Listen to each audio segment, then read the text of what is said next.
to remember on a daily basis. It's based on the honor system and does nothing to help our students and our staff. If teachers test positive, what's next?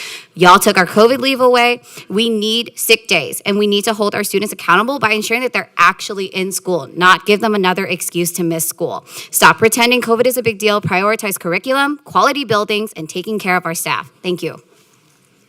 Jackie Abreu-Hill.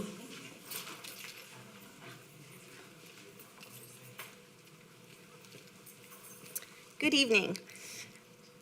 I'm really puzzled why we still have COVID on the agenda when we've got really big pressing issues that are the elephant in the room, which is the teacher shortages and the safety of our students.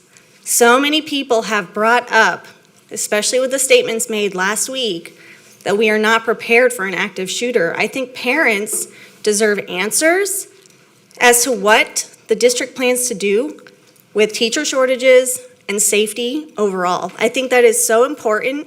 That needs to be addressed. That should be on the agenda. That should be priority, not COVID screening. Let's move on, you guys.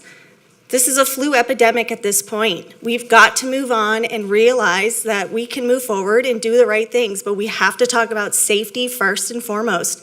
Our students are probably scared to know, well, they may not know, but their parents might be scared to know what's gonna happen when they send their children to school in less than a week. Thank you. Please refrain from audible clapping. You can do this if you want to share your enthusiasm. Next, we will hear from a registered speaker who signed up to speak virtually via Zoom regarding item F4. Please remember that if you are signed up to speak via Zoom, we must see you live with your camera on as you speak. If you are watching the meeting live on another device, please mute the meeting audio when you speak to avoid audio interference. Turn on your camera and begin speaking. Ms. Trin, please admit Hunter Ryan. Hunter Ryan, please turn on your camera and you may begin.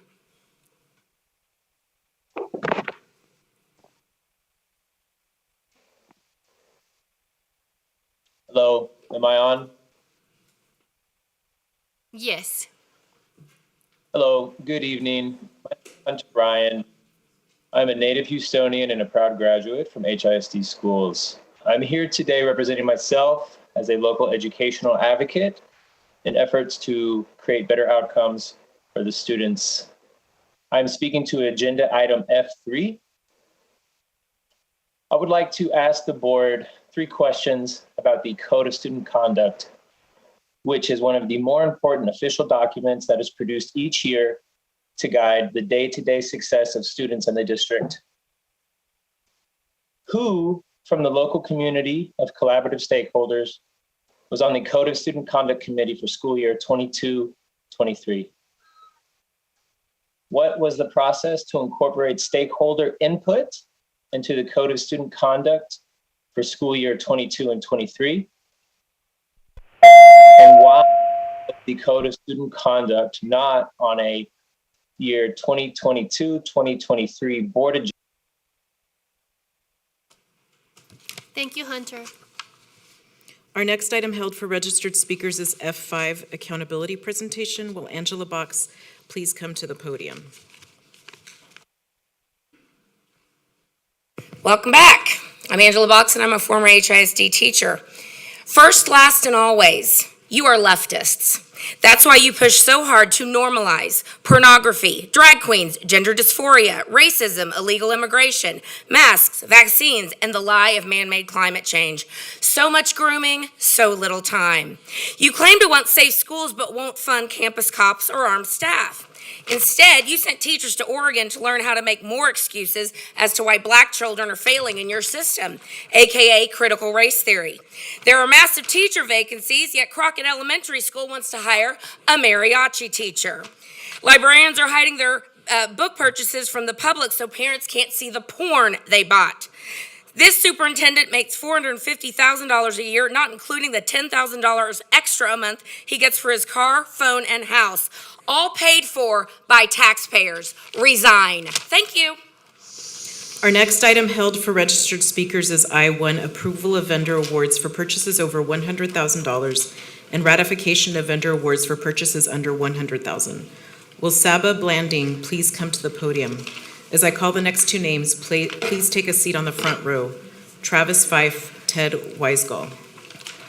Hi, I'm a parent of 2 children at HISD. I demand you vote no on items I-1 approving $8.46 million in weapons, equipment, and surveillance for HISD PD. Voting yes directly defies the HISD board constraints 1 and 2. These measures are security theater that waste millions in valuable resource dollars and defy research regarding the mitigation of school violence. To quote from Prince and Khubchandani's 2019 article, first, to suggest that the problem of firearms in schools can be solved by more firearms in schools is not grounded in scientific evidence. These security expenditures create opportunity costs in the current climate of declining school budgets where teachers are already underpaid, schools lack sufficient staff, and inadequate teaching supplies are common. Political pressure, media sensationalization, and stakeholder views may make school administrators implement activities that will make it look like they are doing something to make their schools safer and end up ignoring best practices or avoid upsetting stakeholders and voters. Travis Fife, Ted Weisgall, Marisa Gorena. Good evening. My name's Travis Fife, an attorney with the Texas Civil Rights Project. I'm speaking tonight to implore you all to reject the increase in police funding that's being considered. Students are safest when they feel connected and have a genuine interest in the classrooms they're in. Given all of the crises affecting HISD, whether it's the teacher shortages or a lack of availability of counselors, the time is to invest in those community-based alternatives to policing that make students feel connected. And I want to end my comments here with where Trustee Cruz left off last week. And that's with the disproportionate impact that policing has on our most marginalized students in HISD. We know from decades of research and the district's own data that police disproportionately negatively impact our Black and brown students. Ted Weisgall, Marisa Gorena.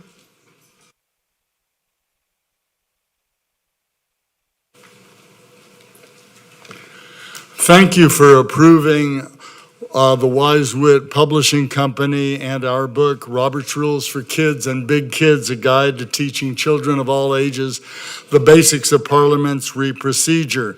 This book can play a role in reducing school violence. Before you approve millions for weapons, number 1, read my essay, which I submitted to you yesterday, on ending the school to prison pipeline. Number 2, allow a meeting with the superintendent's leadership team, which Chief Lopez has endorsed, to go forward. And number 3, host a town hall meeting where ideas from the broader community can be heard. Thank you very much. Marisa Gorena. Next, we will hear from registered speakers who signed up to speak virtually via Zoom regarding item I-1. Again, please remember that if you are signed up to speak via Zoom, we must see you live with your camera on as you speak. If you are watching the meeting live on another device, please mute the meeting audio when you speak to avoid audio interference, turn on your camera, and begin speaking. Ms. Trin, please identify and admit our Zoom speaker. Alexis Gage, please turn on your camera, turn on your mic, and you may begin. I'm speaking here today regarding purchasing rifles and ammunition for the HISD police. I want to be clear that I am not speaking in objection to safeguarding our children. They deserve to feel safe when they walk through our doors. My question is simply, are we going about this the right way? I'm here to ask you to vote no to these finance items until we can do an internal safety review that ensures that all established entry doors have functioning cameras and microphones for school visitor check-in, all emergency buttons in classrooms are properly functioning, doors are closing properly, and that all portions of the campus have a functioning PA system to be able to hear announcements of any safety concerns, including our portables. Self-imposed constraint number 2 reads, the board will not conduct its duties without including students, families, teachers, and community members, inclusive of all those that speak languages other than English, in a manner that inspires broad community ownership of board policy. This entire meeting, including my testimony, is in English, reaching only one of 200 languages spoken in this. Thank you.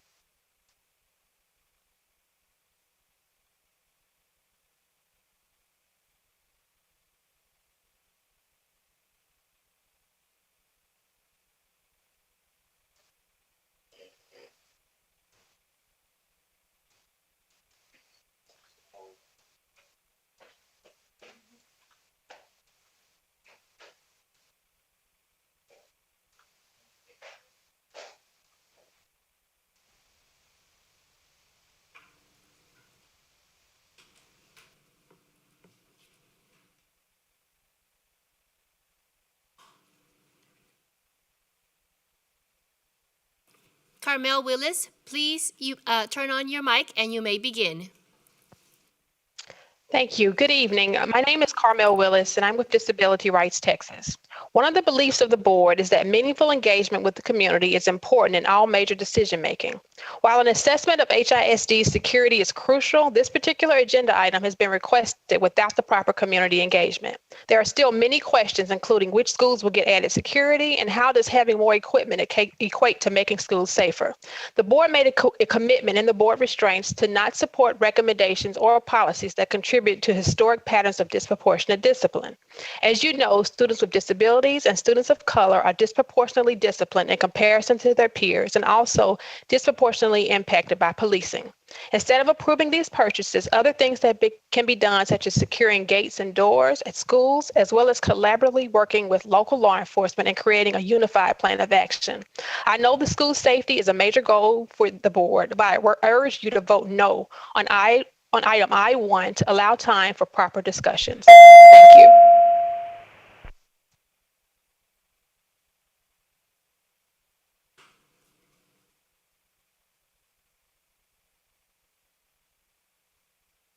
Arshio Monsanto, please turn on your camera, turn on your mic, and you may begin.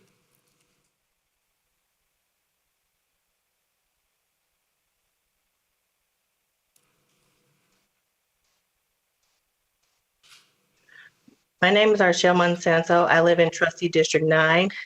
I am also a parent of a student. Today, I'm asking the board to delay the vote on agenda items I-1. At the agenda review meeting, I was shocked and frightened to hear leadership say that HISD Police Department is not prepared to handle an active shooter. We all want students, teachers, and anyone that sets foot on HISD's campus to feel and be safe. Schools are safe zones. 2 years ago, we experienced our own tragedy at Bel Air High School. The former superintendent wrote a blog post about focusing on school safety, but to my knowledge, not much has changed if officers are not prepared for an active shooter 2 weeks before the start of the school year.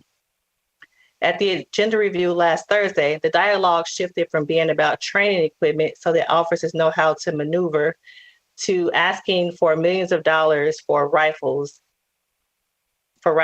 not to mention that they want to store these rifles on campus. What research has been done to determine the correlation between having rifles on campus? Thank you.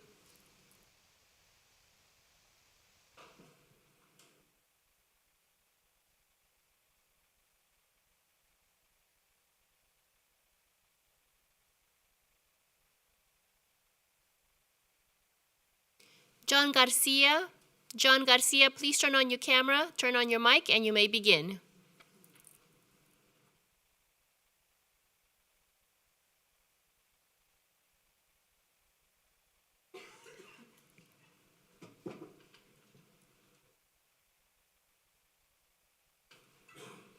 John Garcia, you have joined the meeting, but please turn on your camera, turn on your mic, and you may begin.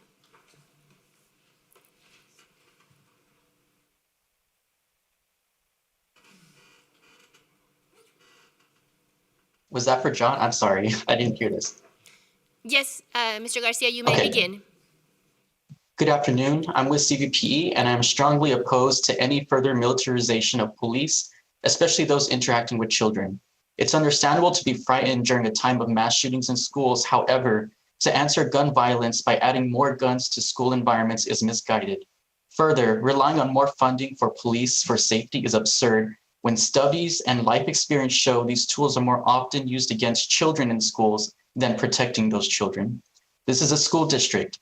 We have demanded consistently to use funds to address issues taking place in schools each day related to mental health, physical wellness, smaller class sizes, and other priorities.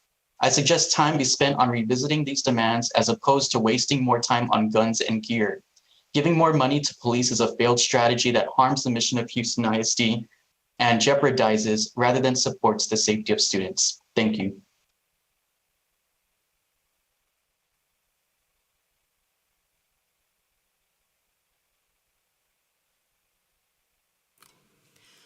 Noah Otote Ingram, please turn on your camera and you may begin.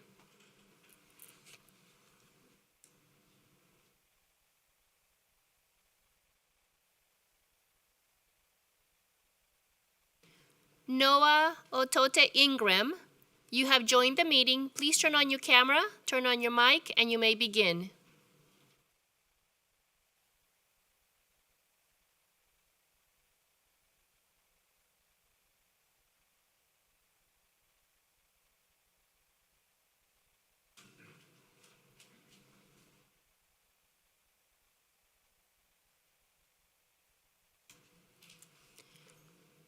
Noah, we need to be able to see you. Please turn on your camera. Hello, sorry about that. I can begin now? Okay, good afternoon. Can you hear me? Yes. You may want to mute anything else you have in the background. Okay, give me a second. Sorry about that. I was at a meeting. So good afternoon, HISD School Board. My name is Noah Tote Ingram. I'm a 2020 HISD graduate. I'm here today to ask you to reconsider the purchasing police equipment. I understand everyone here, parents, teachers, students, want to be safe in schools, but militarizing SROs is not the best solution. We shouldn't just jump into thinking the best way to stop a school shooting is buying more neutralizing equipment, which is only treating the symptoms and not the problem. We should be actually treating the problem that's causing school shootings. I have a friend from high school. He's doing okay now, but he would have been a lot better if he had help, got the mental help he needed. When I was in high school, our school prioritized mainly the top students, but I think we should be really helping out everyone. The best way to actually help with school shootings is to treat the problem. So, so that's mental health, that's social workers. Thank you, Noah, but your time is up.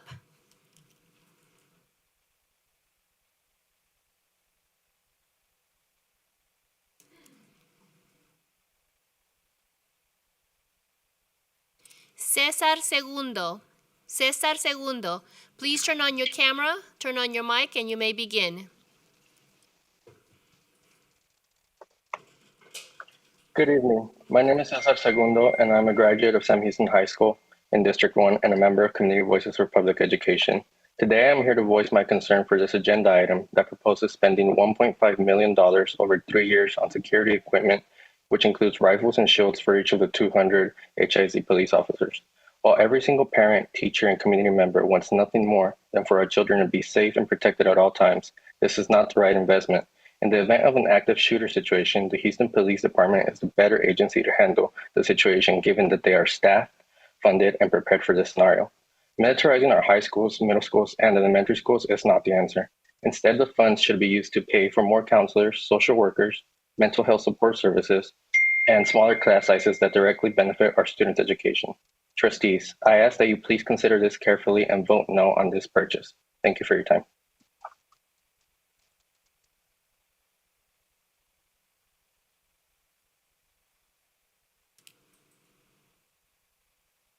Jess Flores, please turn on your camera, turn on your mic, and you may begin.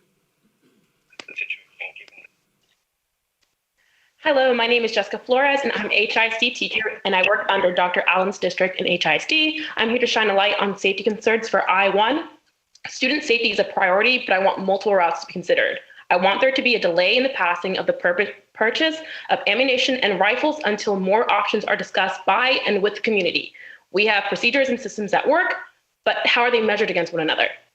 We need school safety to be centralized. Before we consider adding rifles, how do we address the root of the problem? How can we ensure that these systems of safety are of quality and they are trusted across all low-income and high-income schools with fidelity? We need to fix what we have, not add more to the problem. Thank you. Thank you.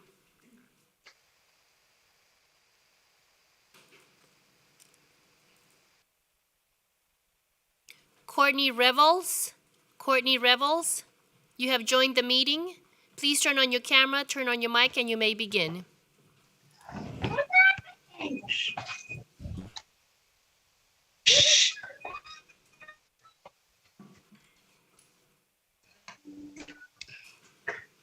Hello.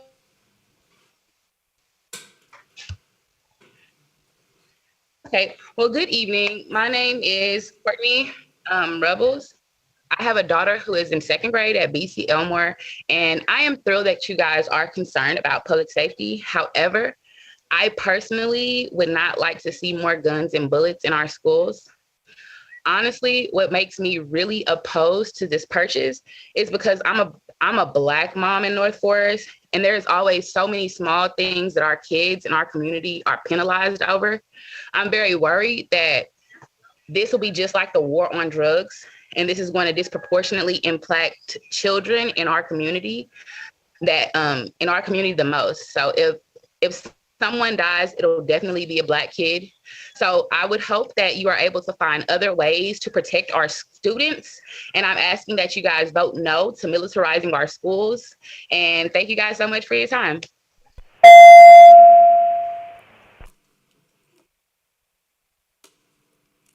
Thank you. Madam President, those are all the speakers that have signed up for this item via Zoom. Thank you, Ms. Trin. Our next item held for registered speakers is L1 Debt Management Activity Report. Will Earl Hirsch please come to the podium?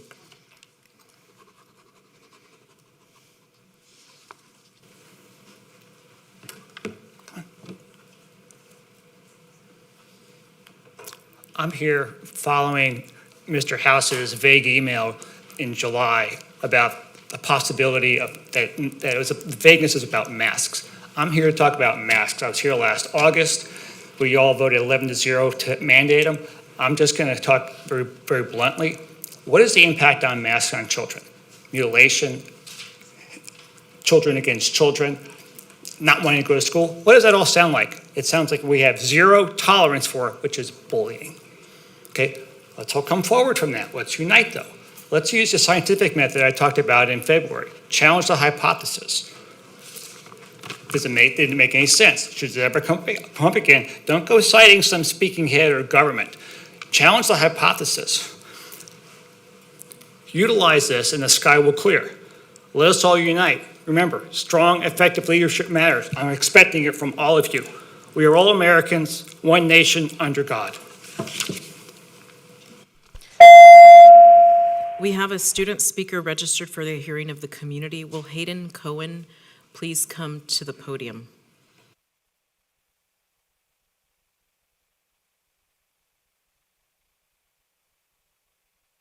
Didn't register as a student, sorry. Good evening, I'm a graduate of class of 2020. Back in April, I attended the HISD Pride Summit where I heard Superintendent Howell say, "We will keep working to transform HISD into a destination district where all students feel like they belong in our district." And this statement angered me greatly because I knew that come Monday morning I'd be required to walk all the way to the nurse's restroom in my 5-minute break because my school had a policy that that's the only restroom trans students like me could use. If you really want to transform HISD into a place where queer students feel like they belong, then stop isolating us from our peers and create a district-wide inclusive policy. Let's make a policy that allows transgender students to use the restroom they feel most comfortable using regardless of the sex marker on a student's birth certificate. As of right now, HISD has yet to create any policies in regards to restroom and locker room usage, which leaves individual school admin to decide what policies they want to make on their own. I know parents will have issues with this, but you all were the ones that told us at this summit that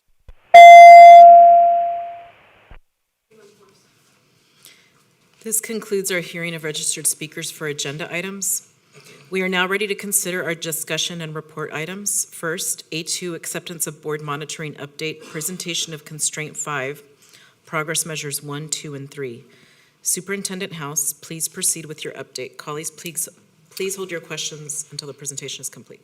Thank you, Madam President, and I'd like to call to the podium, and I'd like to do something different because Dr. Manning, I think we have 2 back-to-back presentations.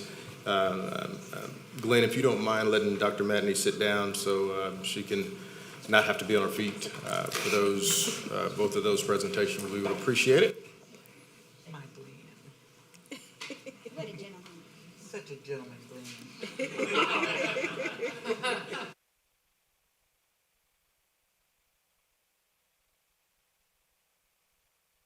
Thank you. Thank you, Superintendent House. Good evening, trustees. We're here this evening to review our first review of the school year, our constraint 5, progress measures 1, 2, and 3. So just to review, constraint 5 states the superintendent shall not allow the district to operate without providing high-quality full-day seats for pre-kindergarten 3, pre-kindergarten 4, and kindergarten programs for all students throughout the district at locations based on a data-driven centralized method for identifying areas of highest need. The first progress measure for constraint 5 states the percentage of projected state pre-kindergarten 4 eligible students with access to an open seat in a full-day early learning program within their zoned elementary boundary will increase 8 percentage points from 74 to 82 in 23-24. So in examining our first round of data with this, we are calling this not evaluated. The policy was not formally approved and adopted by y'all until February of 22. So any actions that have been done were not within this time frame. So we look at our data from 21-22. We were at 74% of projected pre-K4 students having a seat in their zoned boundary. And the way we come up with projected pre-K4 students, because unless they're enrolled with us, we don't firmly know where they are, but how many students are out there. But what we did is we worked and partnered with Rice Herc to determine the best way to project out eligible pre-K4 students. And so we utilize that methodology within this constraint progress measure in order to determine that. We do have a number here for 22-23 because through the budgeting process starting in January and working to opening of school, we are able to report out that we dropped slightly to 70% of eligible pre-K4 students having a seat in their zoned boundary. This is based on actions already done that were already in place through the budgeting process. And so then we'll be able to evaluate it in 23-24 based on the actions that we're taking right now.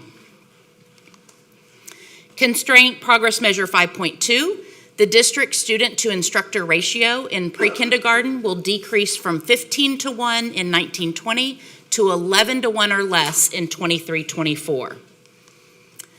So we did meet this target. If we look at the blue line as our number of students per instructor, in 19-20 we were at 15. We dropped to 12 in 2021. The target for 21-22 was 13, and we did meet that target for 21-22. Constraint progress measure 5.3, the percentage of pre-kindergarten and kindergarten classrooms requesting waivers will decrease by 3 percentage points from 24 in 19-20 to 21 in 23-24 without the average number of students in waiver classrooms above 26.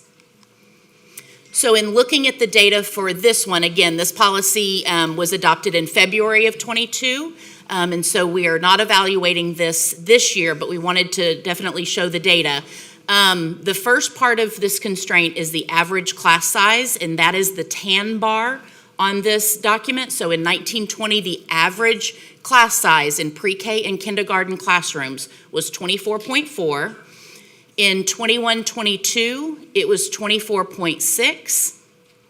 We also included an additional data point in here just as support data and as a reference for y'all, and that's the blue bar, and that's just the maximum class size. It's come up several times in conversations here with the board, so we wanted to make sure, even though it wasn't formally part of the constraint, that that was there as reference. And then the dot is the percent of those classrooms with waivers. And so in 1920, we had 24% with waivers. In 21-22, we did not have that process. In 2021, we didn't have the process. In 21-22, we remained at 24% of the classrooms with waivers. And then our target for this coming year, and we'll be bringing this data to you to request waivers. It comes annually in October. So our target this year is 23%, and then dropping down to 21 for the 23-24 school year. And Dr. Meddy, before we move on to next steps, I'd like to just really share some takeaways from the data that we've observed. In looking at, of course, Constraint 5.1, we've noticed a decrease in the percentage of students with access to a seat in their elementary zone boundary between the 21-22 and 22-23 school year. While we're extremely excited about the new 18 pre-K classrooms that were mentioned earlier, we will be doing this, of course, because we know it's important, but we also recognize that part of this decrease is in the measure, is because this is a new progress measure. But we also recognize this impact by how we currently project student enrollment at the campus level. Although we provide campuses with demographers' projections within our existing budget processes, principals ultimately have the final say in reference to student enrollment at their sites. If their enrollment projections is lower than the state projected eligibility enrollment, then it results in a decrease in respect to this particular progress measure. Through a fiscal transformation work, through our fiscal transformation work that we're focused on, we're working to put better systems in place to support principals with these particular projections. However, we must realize that increasing the number of seats alone will not necessarily help us meet this particular target. We know that many charters and even private schools are also expanding their pre-K programs within our neighborhoods. So for us to meet the goal, we not only must have the necessary seats available, but must also be attracting students into those seats as well. A campus leader will be hesitant to spend the necessary money to hire a teacher and open a brand new classroom if they don't believe that there will be actually have the students to fill those seats. Additionally, our ability to expand our number of pre-K seats within many of our areas in which we believe we could see the kind of growth we want will be dependent upon future bond issues that we know we desperately need to focus on. Some of the schools in which we believe could support the most growth in pre-K simply do not have the facility capacity to support expansion. And that is something that would have to be addressed through a bond issue. Now in Constraint 5.2, we met the target for the number, if we don't mind going back to that particular slide, of pre-K students per instructor.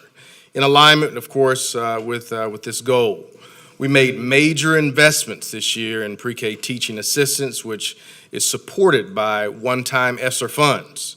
However, as we move forward with our fiscal transformation and plan of addressing the ESSER cliff, we will have to find new ways to fund those positions in the future. This will be one of the many challenges and decisions we will have to make in the coming years.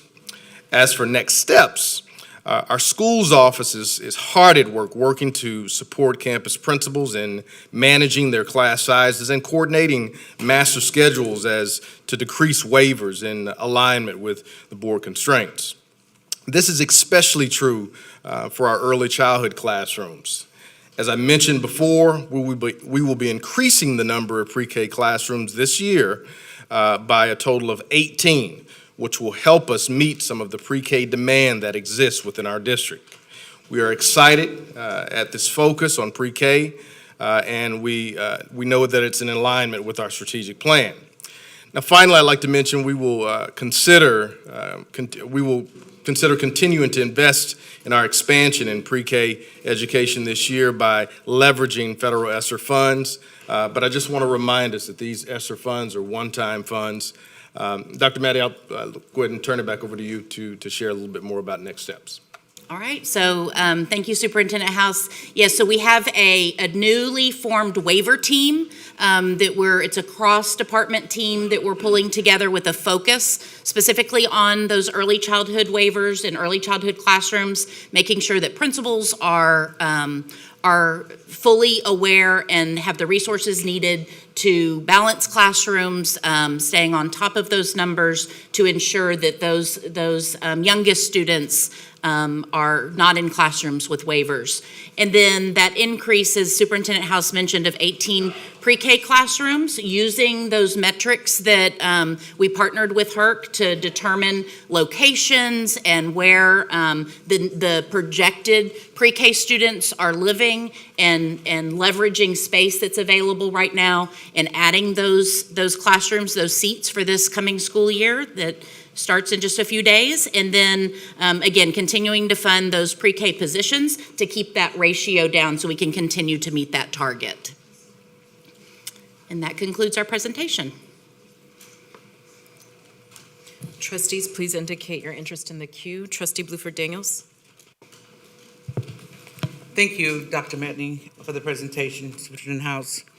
I just had a question as I was listening, and I've talked to constituents in my district that I've worked with, and I try and promote pre-K and kinder.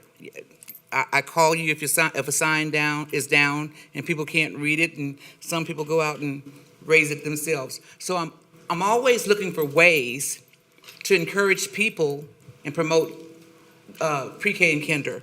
I've spoken with mothers with children in the grocery store that knew nothing about it. So I'm concerned with the outreach in some of the communities. How would you know that those children are available in those communities and you don't have any contact already, phone numbers or emails previously to be able to do that outreach? I have a lot of apartment complexes, and so who's going out there to those complexes and say, okay, we have this availability?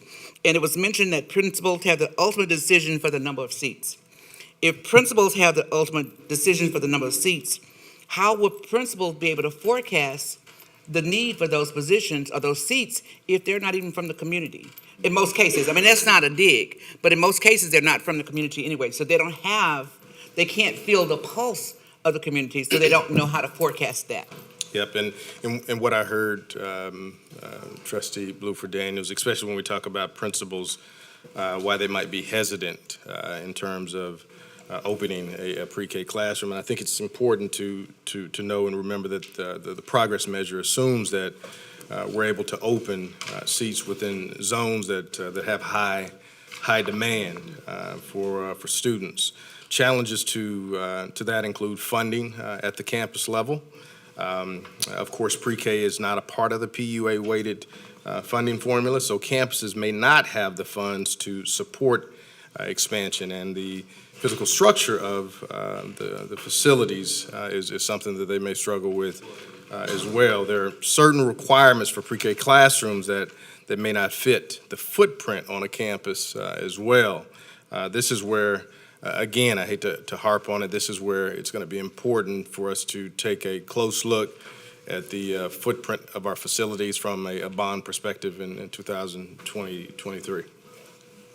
And I appreciate that, I got that. But again, I'm just so concerned with the opportunity, losing that opportunity to get those kids in pre-K and kinder in some of the communities, because they need to be in that learning environment that's going to impact that third grade reading, that when they start testing them to see what they are. The sooner we can get those kids in that environment, the sooner that they'll be able to rise to the occasion for STAR tests. So that's why I asked that question. Trustee Dygard? Thank you. So this is the first time that we are monitoring this constraint, and I think what I'm picking up on is how we do as a math problem. Would that be a correct assessment of that? Right, because the population of the students that are eligible changes with changes in demographics, and so that's going to influence over time. So, okay, thank you for that. What I noticed was, while we met the target for 5.2, we actually moved backwards. So is it this complex math problem that resulted in this, or is there because we actually have fewer instructors per CAD? Dr. Madney? So in 2021, that was the year that students could learn from home. We did not recoup a lot of pre-K students. We were monitoring those enrollment trends. So campuses had hired for pre-K classrooms, anticipating 22 pre-K kids coming, but maybe only 16 showed up. And so that dip of 12 in 2021, to me, is more of a function of the pandemic reality. And then they were more willing to come back this past school year. Great, that makes sense. Thank you, Superintendent House, for your remarks that you shared a few minutes ago. I would love in the future for more of those to be included so we can have a more comprehensive superintendent's response in the report, because you answered a lot of the questions that I had, and it could have just been there. So back to the complex math problem, especially when it comes to 5.1. Why did we, and it might be the math problem, from 74 to 70 if we're adding 18 classrooms? Dr. Madney? Yes, so if you will recall, in the spring, as y'all were having budget conversations, there were some changes in how projections were used and how budgeting was going to happen. And so we were adding those 18. But then once principals, it really was just a timing issue of the budgeting process this past spring. So of making principals aware so they could make those changes on their sheets of enrollment projections. So that it was a function of just the timing of spring budgeting. A lot of this is just so I can learn how it works this time for future times. So, Mr. Superintendent, you made a comment about principals having a final say on enrolling a child. So can they decline enrollment to a student even if they have space? If they have space available, they should be taking those Okay. students, especially if they're coming from those neighborhoods. I spoke more to the hesitancy, not knowing if they're going to fill an entire classroom. So if they're not potentially going to fill an entire classroom, it could be not cost prohibitive to the school. Okay. So part of this relies on a data-driven, centralized method for identifying areas of highest need. What were the identified areas of highest need, and is that actually where these 18 classrooms are going to be? Yeah, sure. Dr. Mehta, you want to share some insight in terms of, or Dr. Bird, in terms of what we utilize and how we got to this particular point? So definitely we did look at a couple of factors. One was demand, that's the first thing. But then we had to look at, we had to work with our facilities team to see if the school had space. So these classrooms have special requirements like bathrooms and things, proximity to the doors. So in some cases, there's demand where we could not add another classroom, with just no space in the building. So we have to look at a longer term solution for that, as the superintendent was mentioning. But I have the list of where they are. They're spread, throughout the city. We can provide that to you in writing, or I can read them off, whichever you prefer. I think if y'all just sent us that report just for reference for the board, thank you. We can do that. Trustee Guidry?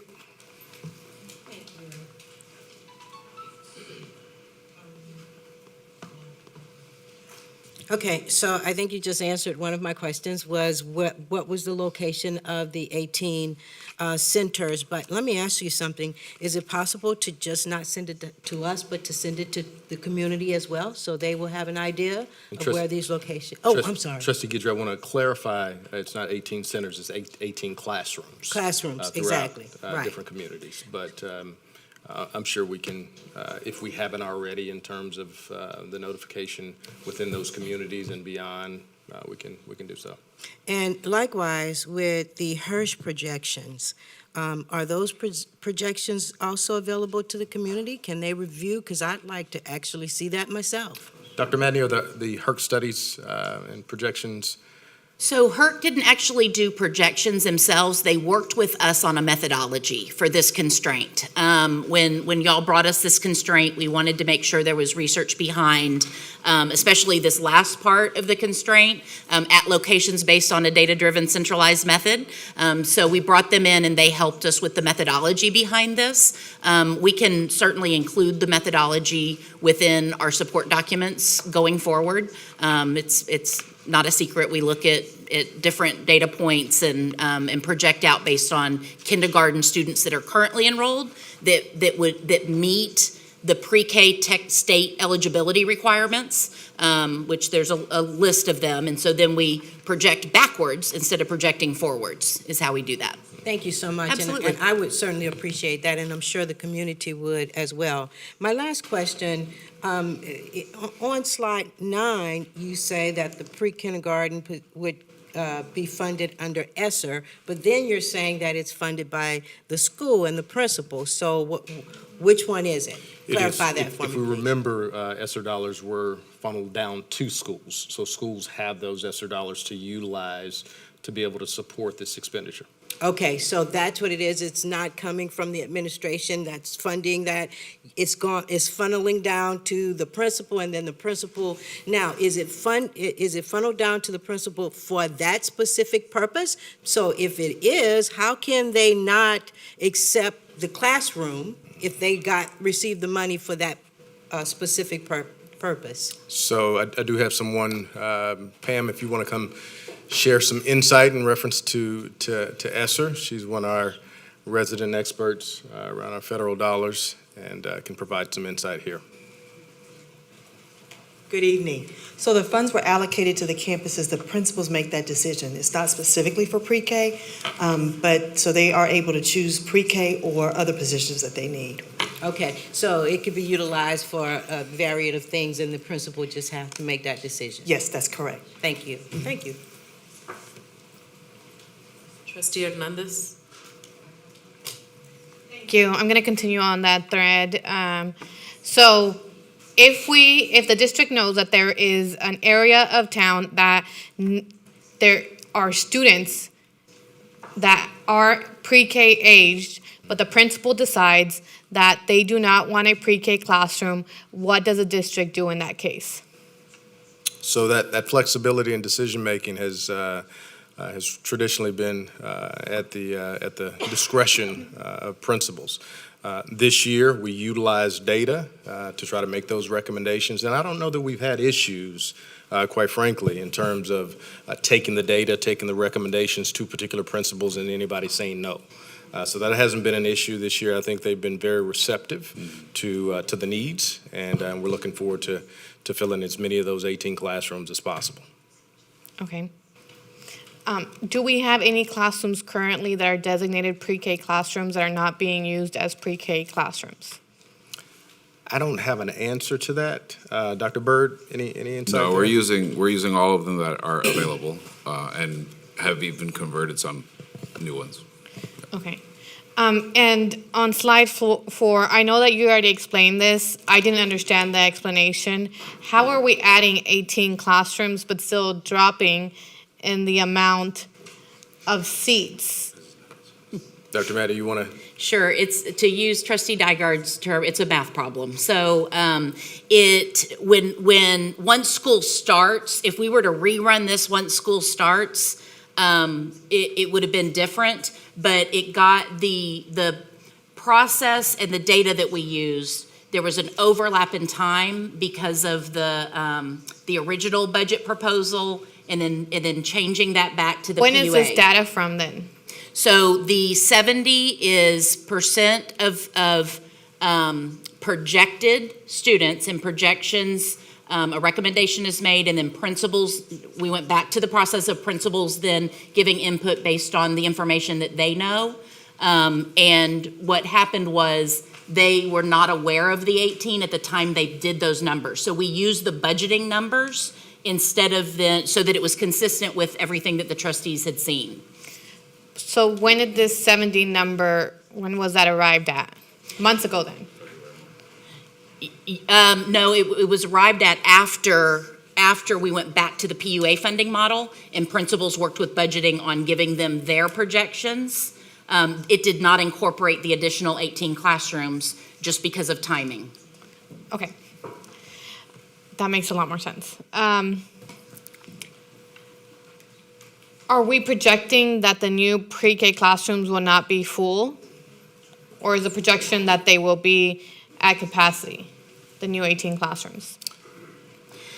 Dr. Maddie? I think it depends on the school. There are some that I have that they're still filling them. They're still working with enrollment to get the word out and fill them. So some filled up pretty quickly. Others we're still in the process of. And it's tricky to know because parents have options as well. We know that with the data that we utilize, we know where the kids are in different areas of town. So we know that the availability in spots that we're providing is done for a reason, simply because we know that the students are there. But as Trustee Bluford Daniels alluded to, it's important that the marketing, the outreach is there so that they know that we're there and that those seats are available, and that's what we're really pushing to try to do. Are you seeing any trends in the classrooms that are being full in terms of what kind of special school choice program that school offers?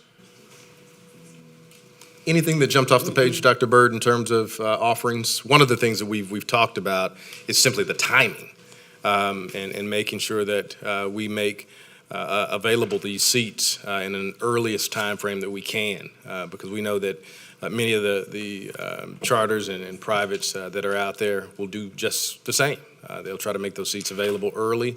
So we're doing our best to ensure that people knew early on that these seats were going to be made available and that we're going to be moving in that direction.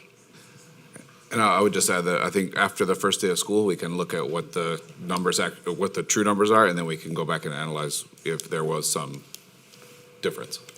Is there any projection to add more pre-K classrooms for next year? And if so, how many? Yes, the part of what we did in the 5-year plan is ensuring that we grow the number of classrooms, utilizing the data. I don't have an accurate number in reference to what it will look like in terms of the growth for next year, but a part of the plan is to continue to assess exactly where the need is and grow in those areas.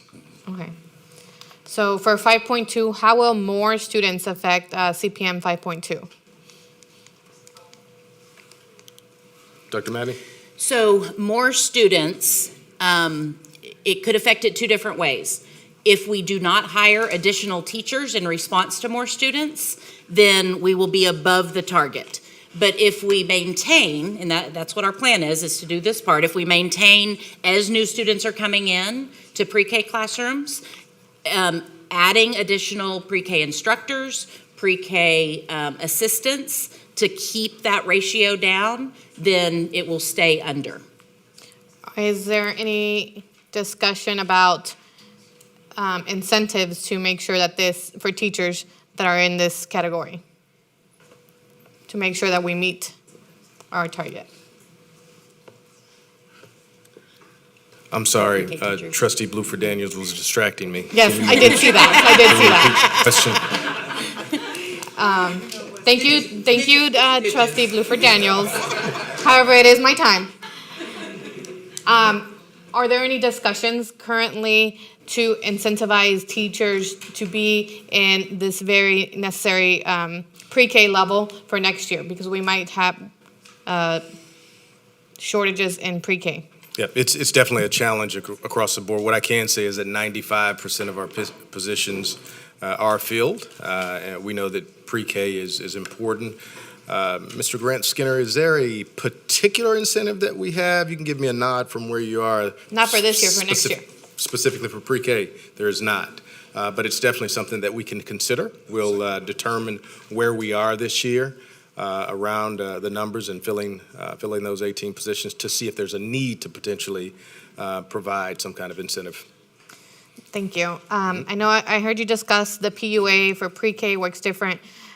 What can be done for this next year's budget to make sure that principals are incentivized or are receiving the funds that they need to have a pre-K classroom or multiple pre-K classrooms in their schools? So speaking to the ESSER cliff. No, in our budget, how can we build in pre-K classrooms that will be fully funded with our HISD budget? I think this specifically will have to be focused on in a broader fiscal transformation conversation, which I'm going to be sharing some information with you guys before we leave today around exactly what it's going to look like moving forward there. Okay, so we should be working on that before June, correct? Yes, ma'am. I'm very excited to see that. Thank you. Trustee Wade. Thank you, Trustee Cruz. Superintendent House. So I know we approved a bus with ESSER funds to get the kids enrolled, the enrollment bus. And my question is, how is that going? Okay. And is that a place to target this particular need specifically? Got it. Any insight around the enrollment bus, Dr. Watts? I don't have specific data, but that is something that I could obtain and share as early as this week, before tomorrow, before the end of the day tomorrow. Thank you. It piggybacks off the idea that if we are going to be able to fund the schools in the future and those programs in the future, we're going to need to have the children in the seats to do that. Right. So if we can target that enrollment bus somehow in that area, it might be good use of those funds. Thank you. We'll get some insight there and share it.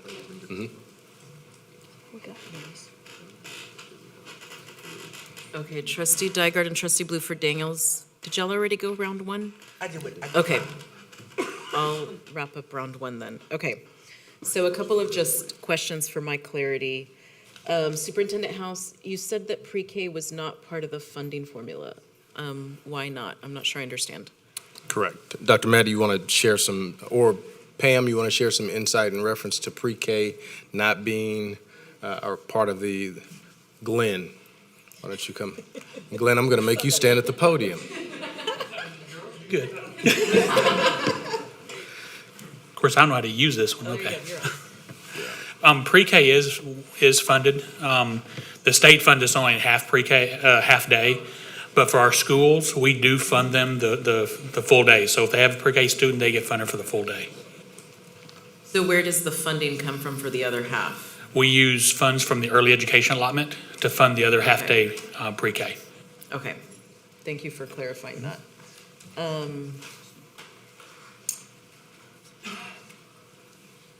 And then you talked about the number being different once school starts. So if you don't mind sharing that with us once you do run those numbers again, that would be great. So Superintendent House, you mentioned facility capacity being a challenge, and we know that.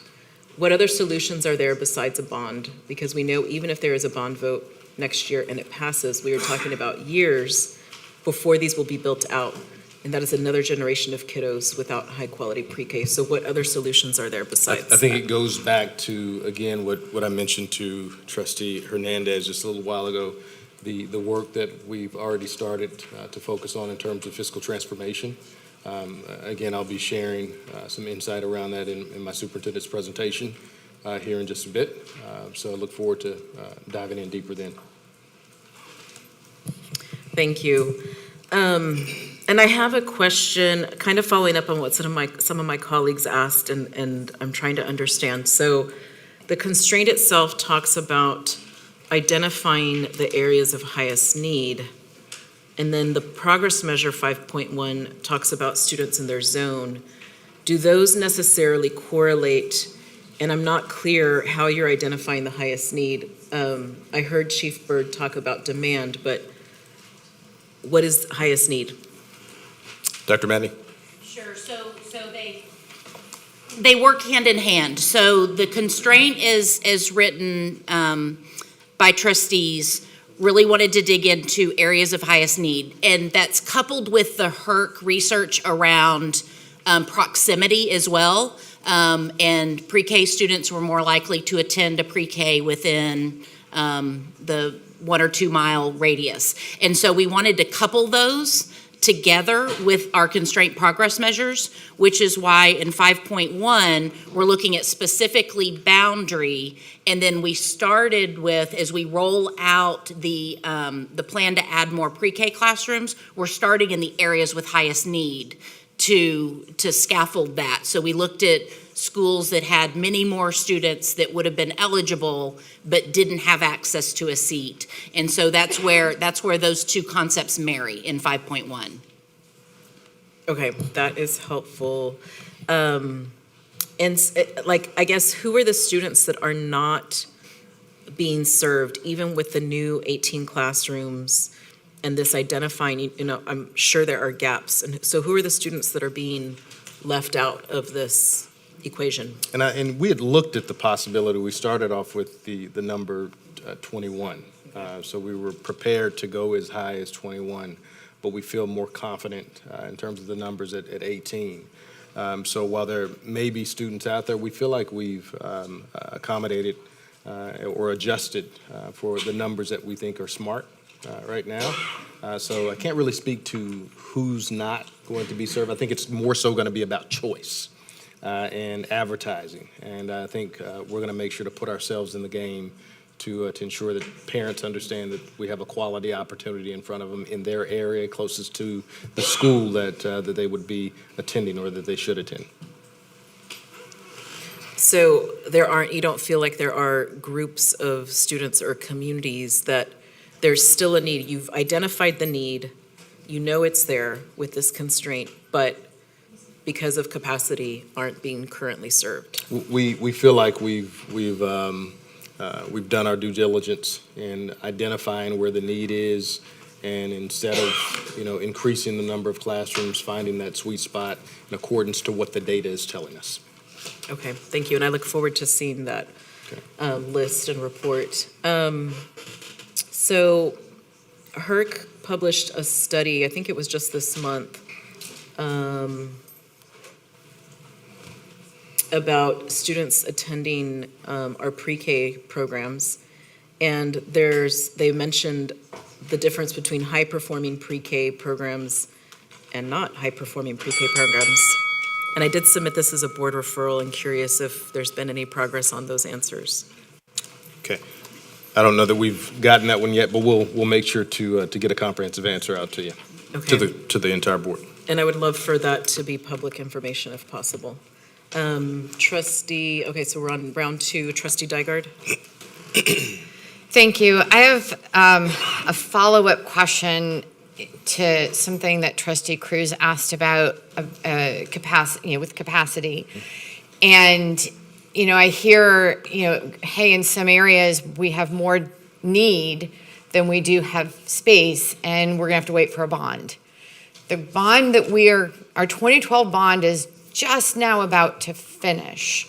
So our 3 and 4-year-olds today are gonna be in elementary school, middle school, maybe even high school, before there is capacity in their community. And I'm looking over here at the mamas who are all leaving, I'm sorry to see you go, who have littles, who live in a community of high need and low capacity.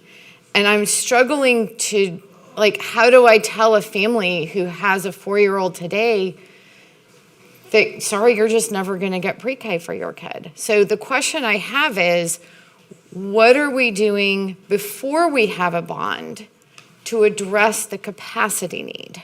I think one of the things is the obvious. We're growing by 18 classrooms. We also had to decipher where there was capacity and where there wasn't capacity. So it's not the perfect scenario, but it's a better scenario in my eyes than not growing at all.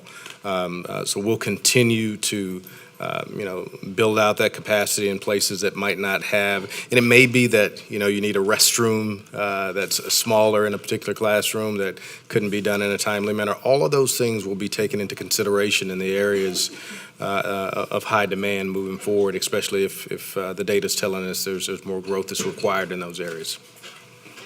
And then the last thing, and this is just sort of a housekeeping comment, to Trustee Bluford Daniel and concern about recruitment. I went and tried to use the pre-K enrollment page, and it's real hard. It is not intuitive to the average family, and it's a little deterring in some of the questions that it asks up front about different documents, and I'd be like, oh, I don't have those, I can't enroll.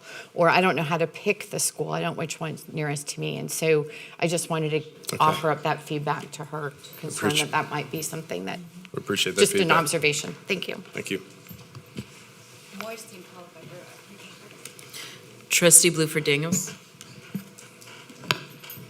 Thank you. I'm glad we're having this conversation because obviously these were board constraints that we came up with. So it just shows us that we need to dig a little bit deeper, sort of like what we were talking previously about the concerns. And again, as you all have indicated, after he told on me too, y'all know snitches end up in ditches, so. But anyway, look, stay back. I'm just kidding. That was a joke. But it is Feel concerning. threatened. We have the police back here. Don't be counting my time, have me using up my time. Trustee Dygard talked about the math problem and things being data-driven and centralized need. I got that. But as we realized, once we created this constraint, obviously we didn't dig deep enough. And as I look at some of the communities, Gulfton, Acres Homes, City Gas, Fifth Ward, Cashmere Gardens, there are a lot of apartments that are there and a lot of income challenged, I don't like to say the other word, apartments there. And so I'm concerned that those parents or the mothers have not had anybody reaching out to them to say that we have this availability. That's my biggest concern. And we always stress, we spend a lot of time, Dr. Medney, on this third grade reading and math. We spend a lot of time talking about this particular constraint because we know it impacts the sixth grade and the continuance thereof. So I think that it just goes to show us that perhaps there's areas that we need to concentrate on, even though apparently 18 more classrooms was what we were pushing for as a board, but perhaps there's a bigger need than that. And that need could be, we could achieve that need to get more kids in those classrooms if we'd have better outreach, create a better way of doing that. So thank you. And I see one of the pastors here, Pastor F.N. Williams, and he can help us get that message out. Trustee Hernandez. Thank you, Trustee Cruz. Okay, so we are adding 18 classrooms, but there was a potential of adding 21 classrooms, but we don't have any empty pre-K classrooms. So those 3 other classrooms that we were potentially going to have, what kind of classrooms were there? Were those classrooms or spaces? I don't have, 21 was kind of a projected number on the front end, and we ended up landing at 18. So while we didn't get to or go past the 21 number, we're confident that this will account for the number of students that we have in these particular communities. Okay, are any of the 18 classrooms Spanish bilingual classrooms? Dr. Bird, we'll get you an answer. Okay, Don't know and right off. also my next question is, there for pre-K, there's a cutoff point where parents have to pay to enroll their student into HISD classrooms.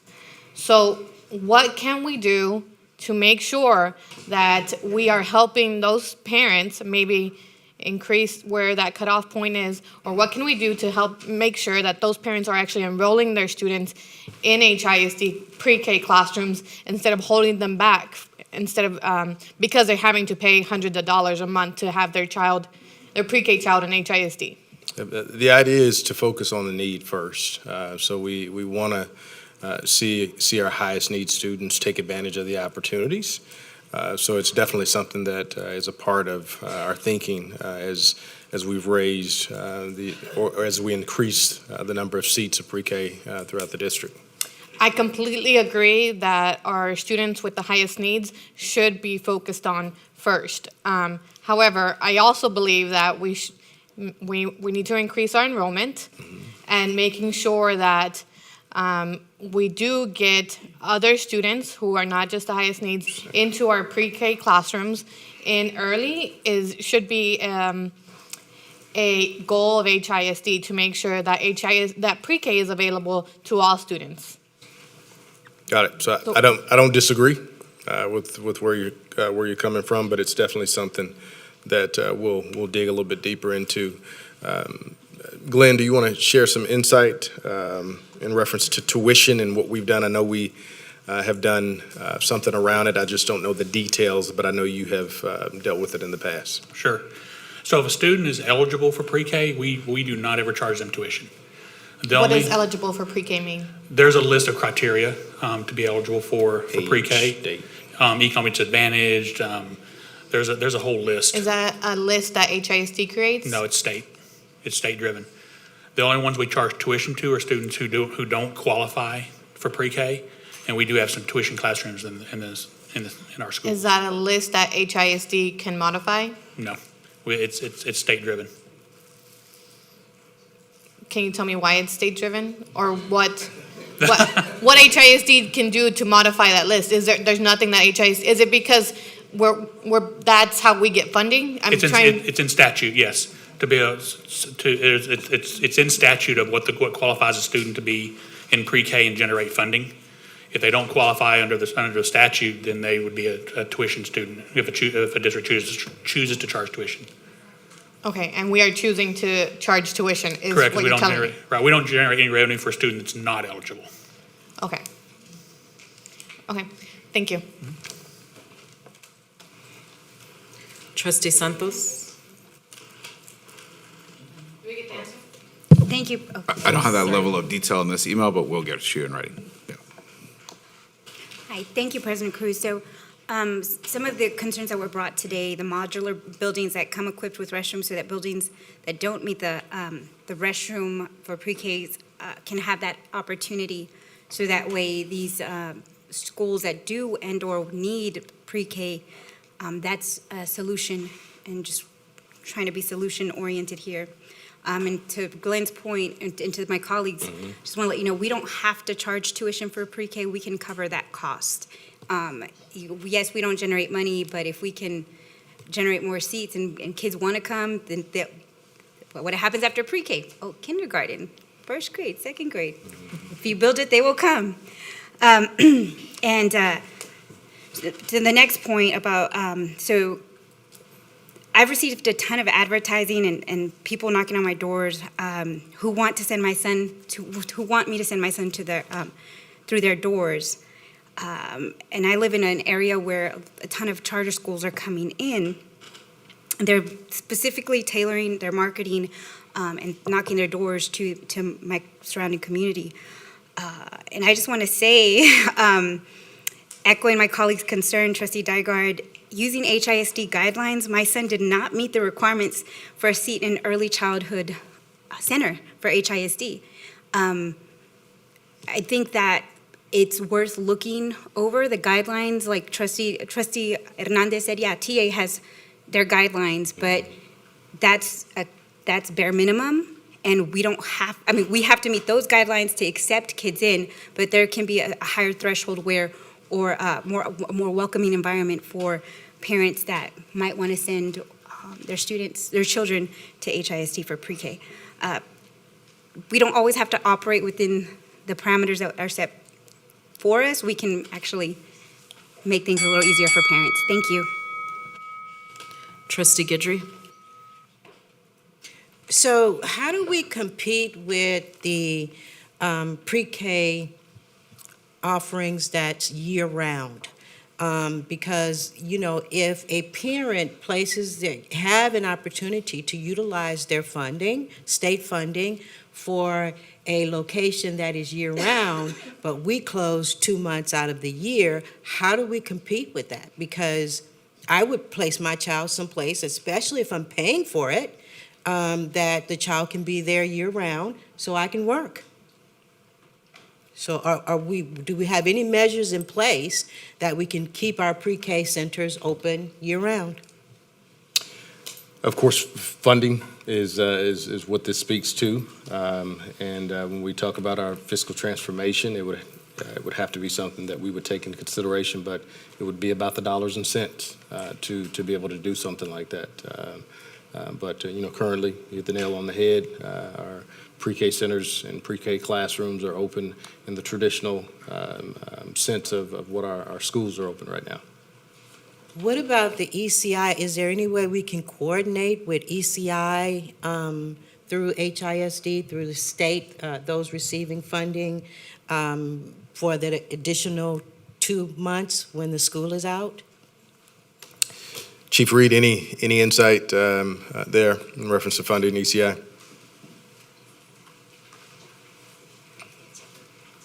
Are you referring to the extended school year? Yes. Yeah, so the last time we looked at doing that, because you do not get full day funding. So it actually costs the district more than we receive in revenues from the state to do that. And also, your traditional school calendar has to be 180 instructional days. And ours is usually either 173 or 174.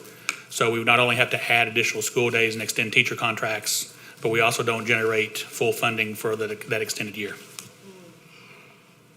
Let's find a way. Right.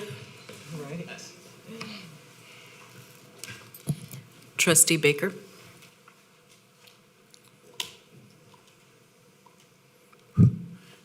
Thank you so much. Good to be back from summer.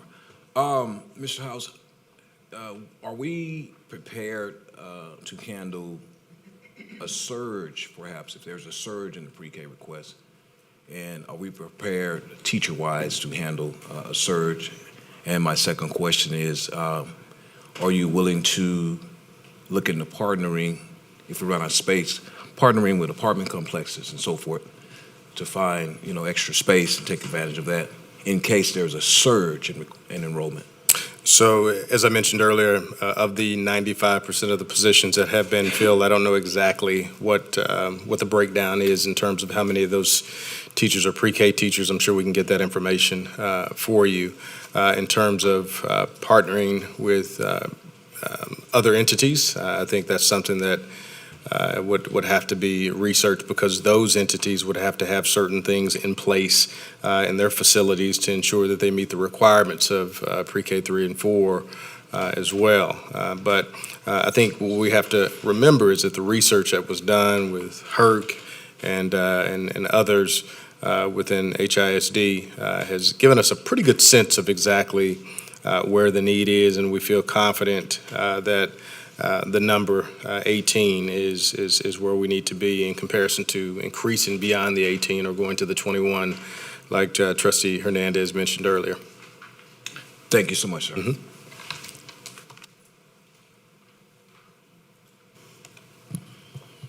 We will now move to accept the presentation given to us.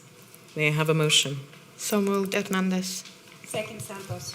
We have a motion by Trustee Hernandez and a second by Trustee Santos. Please vote.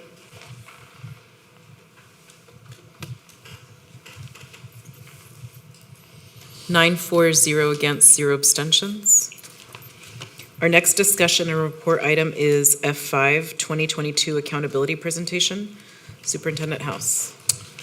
Dr. Manning, I'd like to turn it over to you to talk accountability. Thanks. Great, thank you. So as the accountability presentation gets pulled up, I wanted to give a reminder and a preview of our accountability system from a very high level. Many of our trustees have not lived an accountability cycle yet because we haven't had it in a few years. And so wanted to just do a very high-level teach piece. Y'all kind of been brought up to speed with all of these presentations I've been giving because I'll throw CCMR in there and STAR, but I wanted to make sure that you're armed with a teach piece in advance of accountability for 2022 going public on Monday. So this evening we're going to do an overview, and then I'm also going to give you just a glimpse, a flavor of what TEA is talking about in regards to accountability 2023 and beyond, mostly just to have some awareness that it's going to be changing again.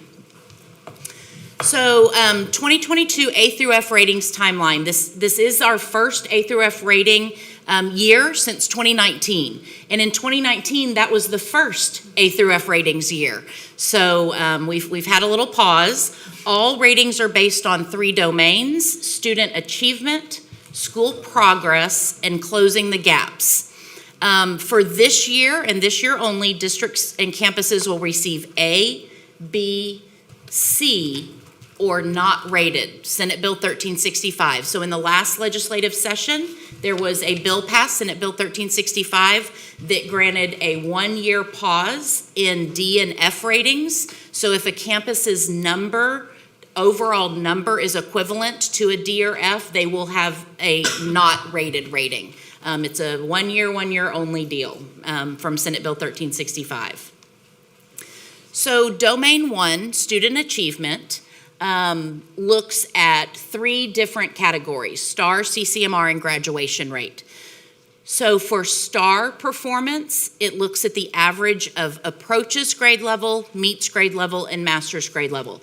Approaches is equivalent to passing the test for a student, so for promotion reasons, but the state does not consider approaches grade level ready for the next grade level.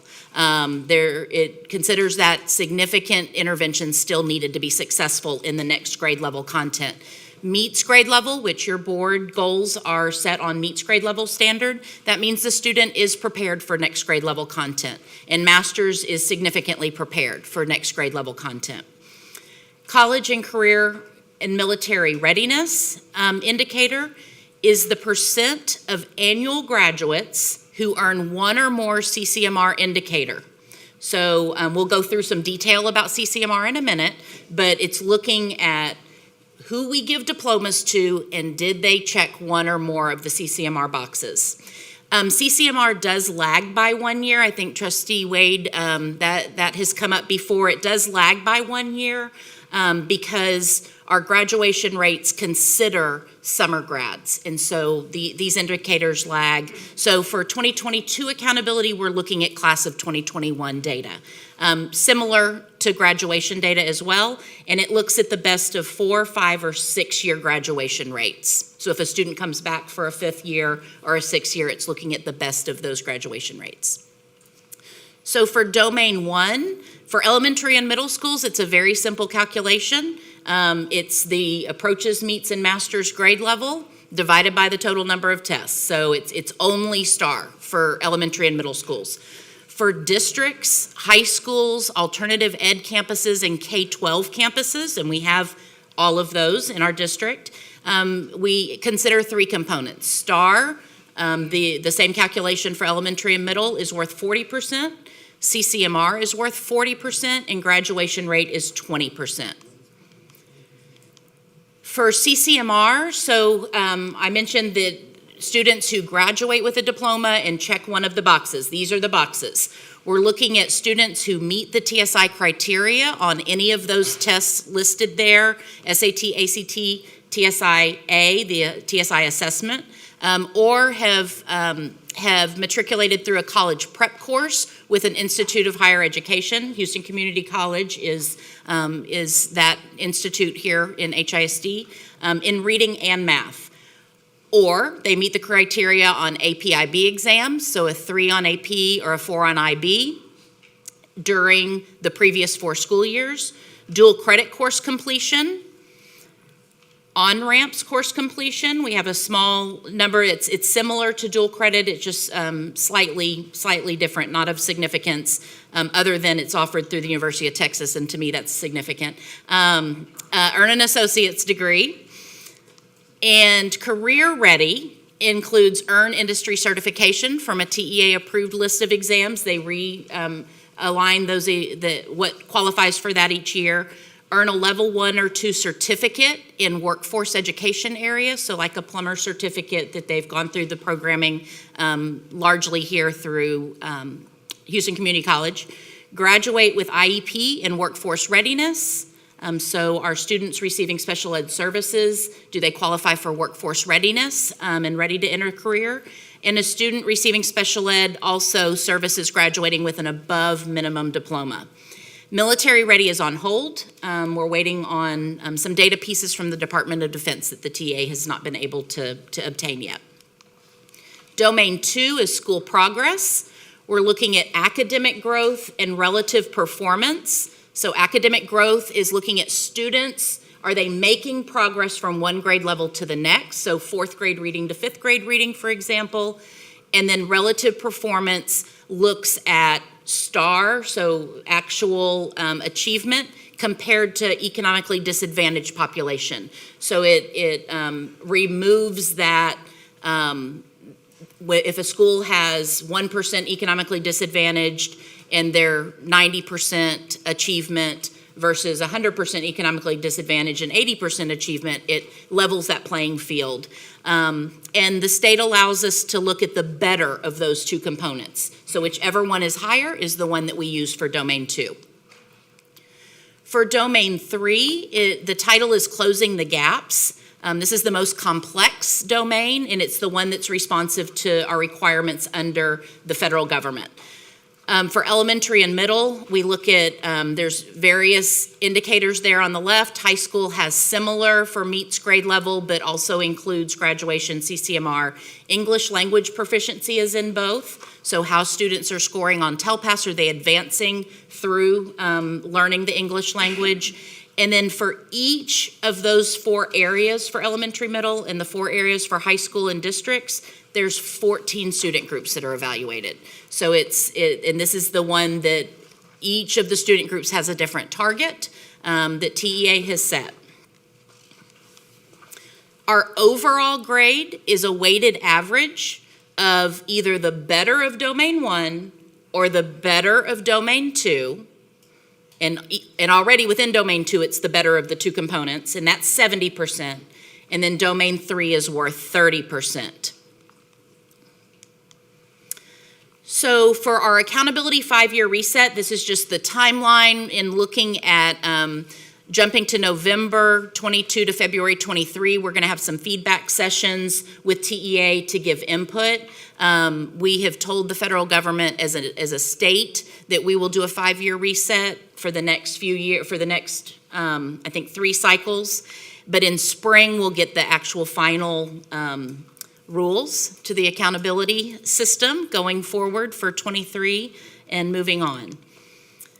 So a couple of takeaways from initial conversations we've had. These are some things that TEA is getting feedback on. Final decisions will be made after testing, most likely. So this is not uncommon, but especially nerve-wracking during a year when reset is happening, so when major changes are happening. CCMR and graduation rates are already completed for Accountability 23 because that's class of 22, so it's not actionable. All targets are expected to increase. They're resetting based on this year's data, so they're looking at our data from all of the assessments from spring 22 and class of 21 CCMR and graduation rate to do all of this reset, and we're anticipating that all targets are going to increase.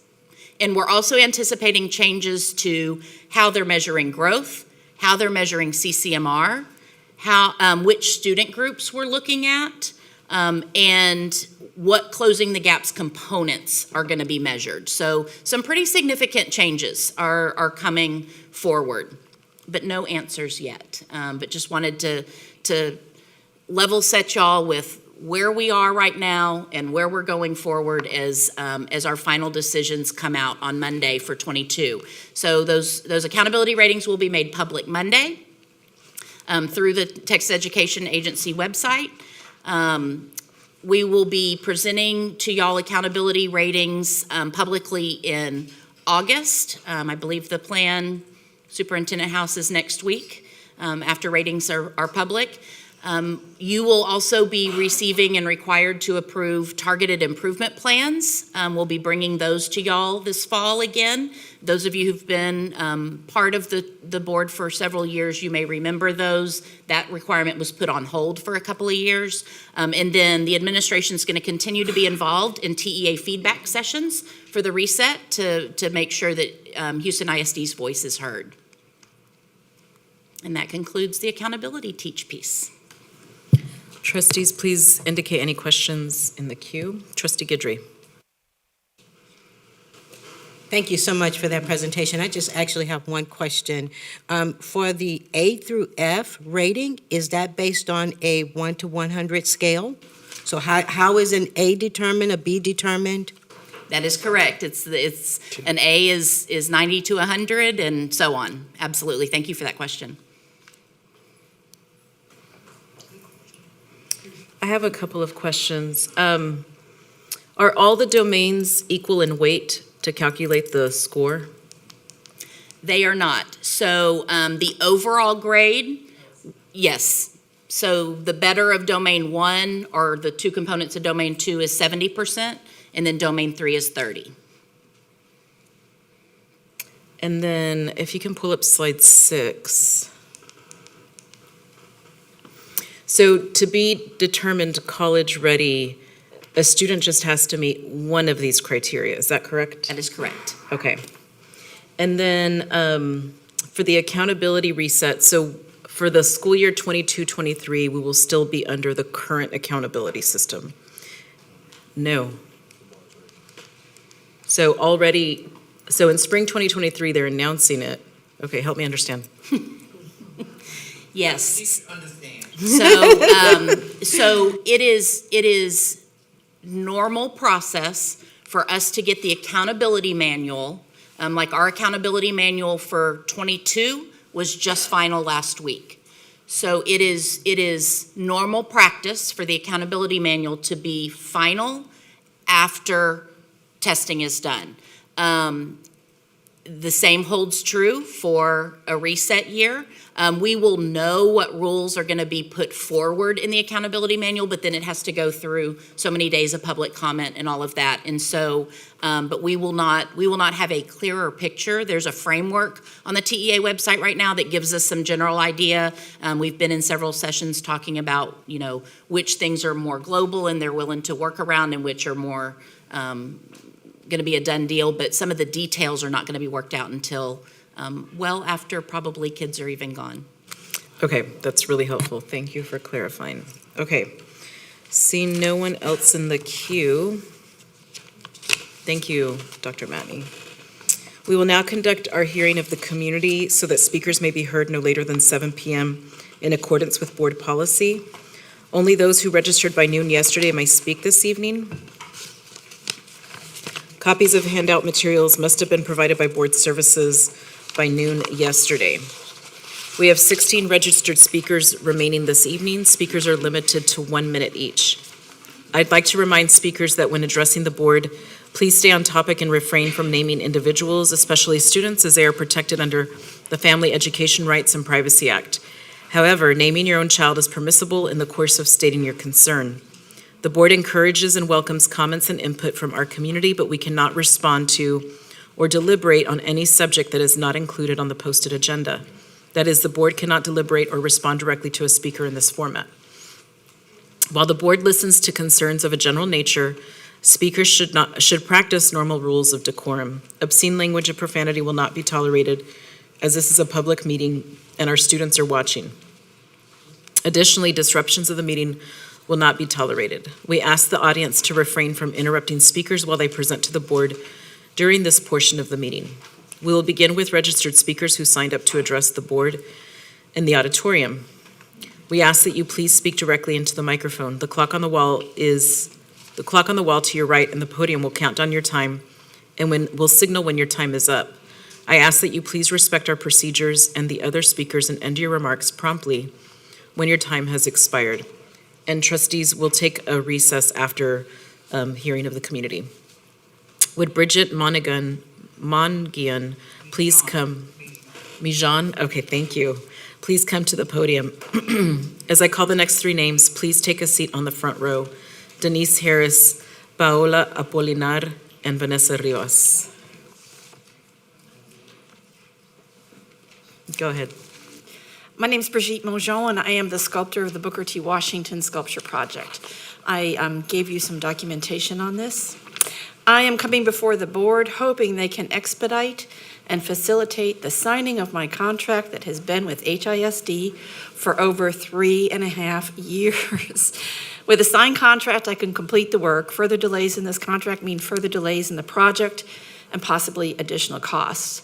I never started a project without a signed contract and the appropriate money up front. However, with the small seed money from the Booker T. Washington 125 Committee and the assurance of the school that the funds were there, along with a COVID loan that I took out, I pushed this project through my studio. It took nearly 3.5 years to get payment for the work that I've done, minus $1,890 that I'm still owed. I've done everything.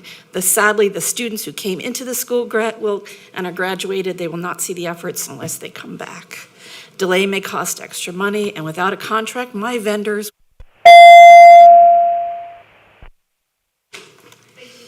Denise Harris, Paola Apolinar, Vanessa Rivas.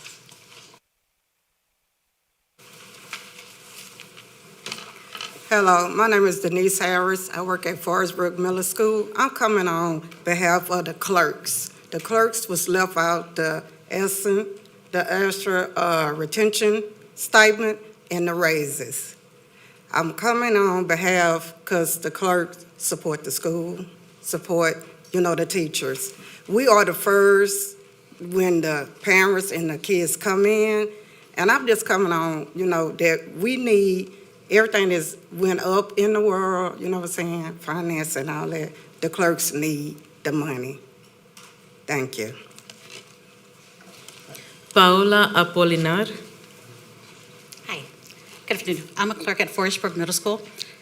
They say it takes a village to raise a child. Obviously, it takes a much bigger village to raise students. Obviously, we're not considered in that village, being that everybody else from custodians, cooks, bus drivers received the retention stipend. We did not. We are the first line of defense. We are the middle people that deal with parents, students, administrators, and teachers. Where does that leave us? You tell us, thank you for your help. We can't do nothing without you. At the end of the day, we are always left behind. Thank you. Vanessa Rivas, Brenda Martinez, Michelle Williams. Brenda Martinez. Good afternoon. Just piggybacking off of what they're saying, I just like for the clerks to be considered. The little people matter too. We're the oil that keeps the machine going. With our registrars enrolling children, that's money into HISD. The attendance clerk is doing attendance, that's money into HISD. So just next time that you guys, discuss matters within yourself, please don't forget the little people. We do matter. We do help the district keep going and keep things moving. Thank you. Michelle Williams, Lana Mary, Aldo Caballero. Good afternoon, Michelle Williams, President of the Houston Educational Association. I come on behalf of my membership at Forest Brook Middle School, asking you all for a new roof for the school. You talked about the accountability presentation, that's us. How do you expect children and teachers to teach in a school where the roof has been leaking for years? HISD is aware of this.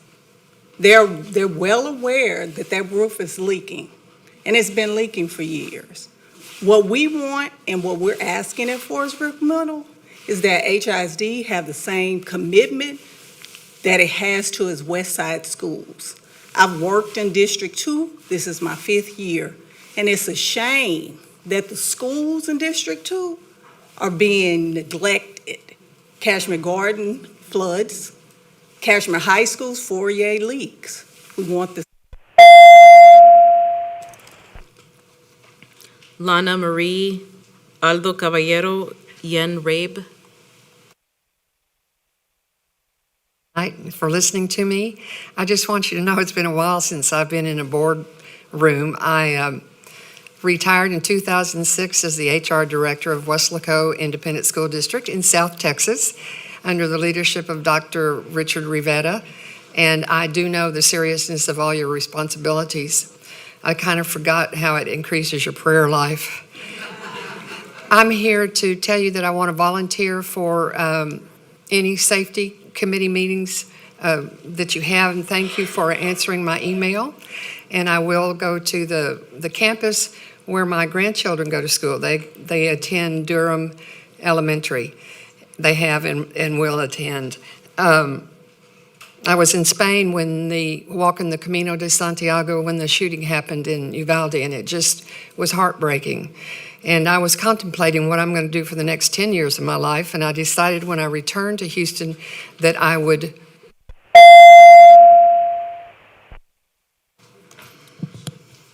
Aldo Caballero, Yen Rabe, Shaizad Mijani, and I'm so sorry if I'm mispronouncing the names. All right. Good evening, everyone. My name is Aldo Caballero. I'm the father of a 14-year-old high school freshman on Westside High School. This is actually my first time speaking here to you guys, the HISD board, and the reason I'm here today is to speak about the school security that we've been mentioning earlier as well. Last school year, we had 2 situations regarding shooting threats on my son's middle school, and this brought to my attention the lack of involvement that us parents have with regards to this subject. I got a call from my son asking to come pick him up ASAP, and honestly, I felt pretty frustrated and helpless because I had no info on the situation or if there's even someone there capable of defending our kids in an active shooter situation. On top of that, a couple of days ago, there was the article that was mentioned earlier about the HISD and the HPD not having preparation and budget for these situations. This is a big concern for me considering the known tragedies we've had here in Texas recently. I've pinpointed several areas of improvement for this, so I've been developing.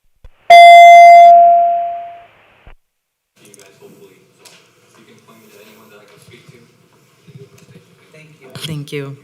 Yen Rabe, Shaizad Mijani, Norma Thomas. Good evening. My name is Yen Rabe. I'm an educator at Chavez High School, and I'm also the Houston area chapter leader of Start School Later. I'm here to speak about the $1.5 million under consideration for rifles and shields that can be better spent on improving students' mental health, such as starting school later.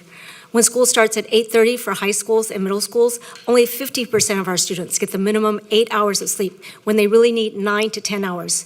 Changing the start time at High School Ahead Academy from 9 a.m. to 7:30 and other high schools in the districts changing to a earlier time is going against CDC recommendations of a minimum start time of 8:30.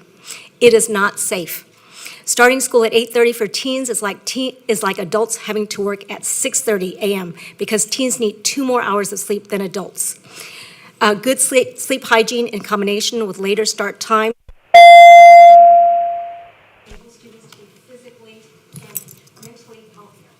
Thank you, Ms. Rabe. Shaizad Mijani, Norma Thomas, Sam Smith. Good evening. My name is Shaizad Meghzani, and I'm an owner of El Paisano Meat Market, located across the street from Coop Elementary. For more than 2 years, we have been providing the community fresh food and meat. This area was food desert before we opened. During this time of hardship for families with loss of income due to COVID and high inflation, our profit has drastically decreased, and so we are here to ask you, the board, for your help to continue serve this low-income community. We would like to ask you for variance for the beer license audience for business near school.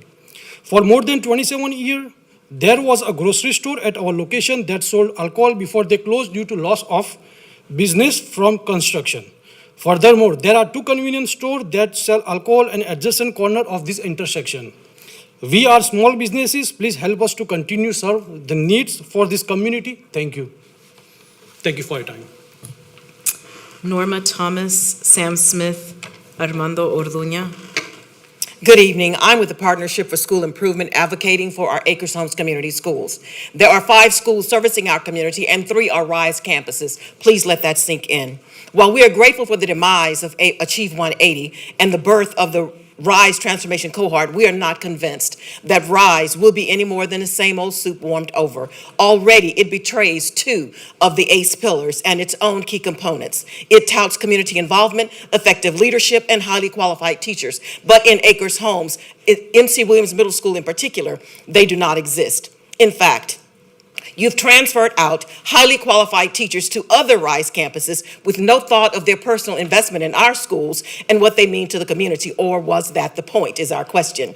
You staff our schools with SSOs and principals who fear transparency, offer no ingenuity, attempt to placate community stakeholders, and ignore us altogether.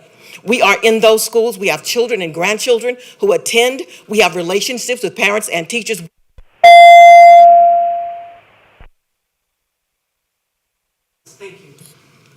Sam Smith, Armando Orduña, Wendy Kraus. Good afternoon, board members and superintendent. Thank you for having me this evening. I have on June 14, 2022 at 9:40 a.m., I sent the superintendent email and Dr. Cruz an email regarding the safety issues at North Forest High School. I have yet received a call back. I have yet received an email back from you guys. I have another safety concern regards to Keep Middle School. When somebody buzzes you in the office and you enter the school, no one knows where you're going. I'm working closely with the principal, but we need more safety measures on that campus. Thirdly, North Forest High School is out of control. The principal, Ms. Evans, needs support. More officers, more safety measures, something need to be done at that school. Thirdly, I don't like bullies. So you need to talk to your principal at Cashman Gardens Elementary, let him know bully will not be tolerated this year. Armando Orduña, Wendy Kraus.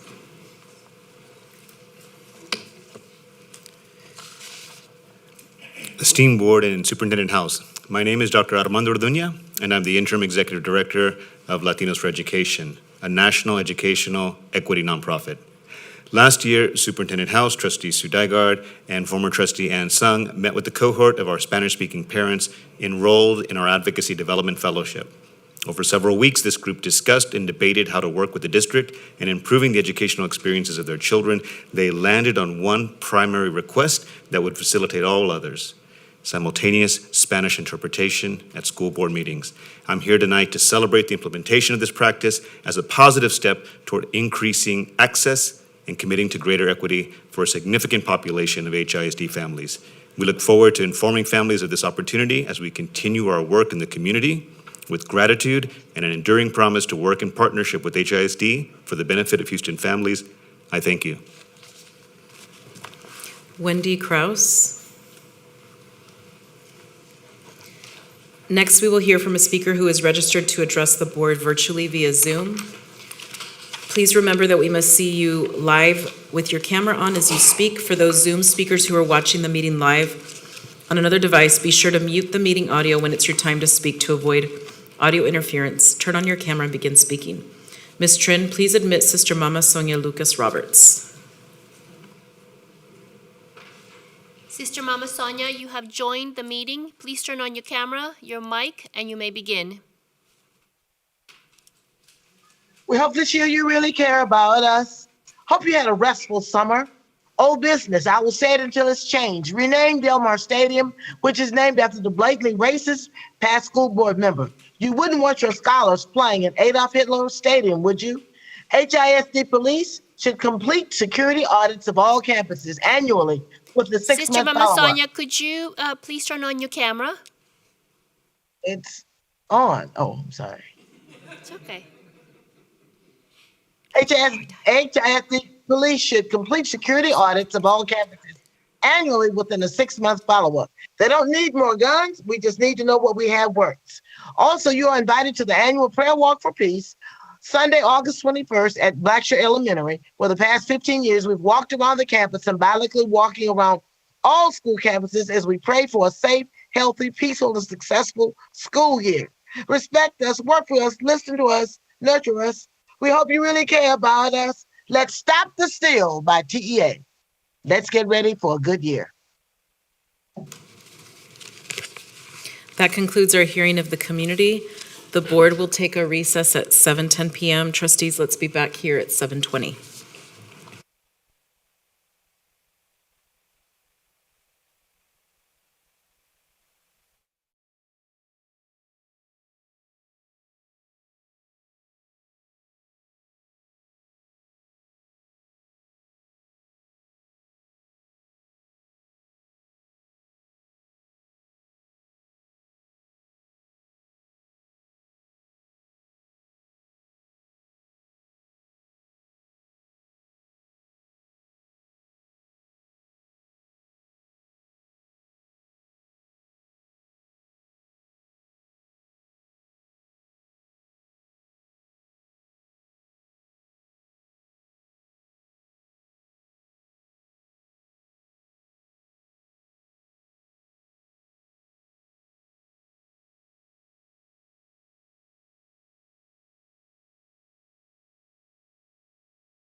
No, okay.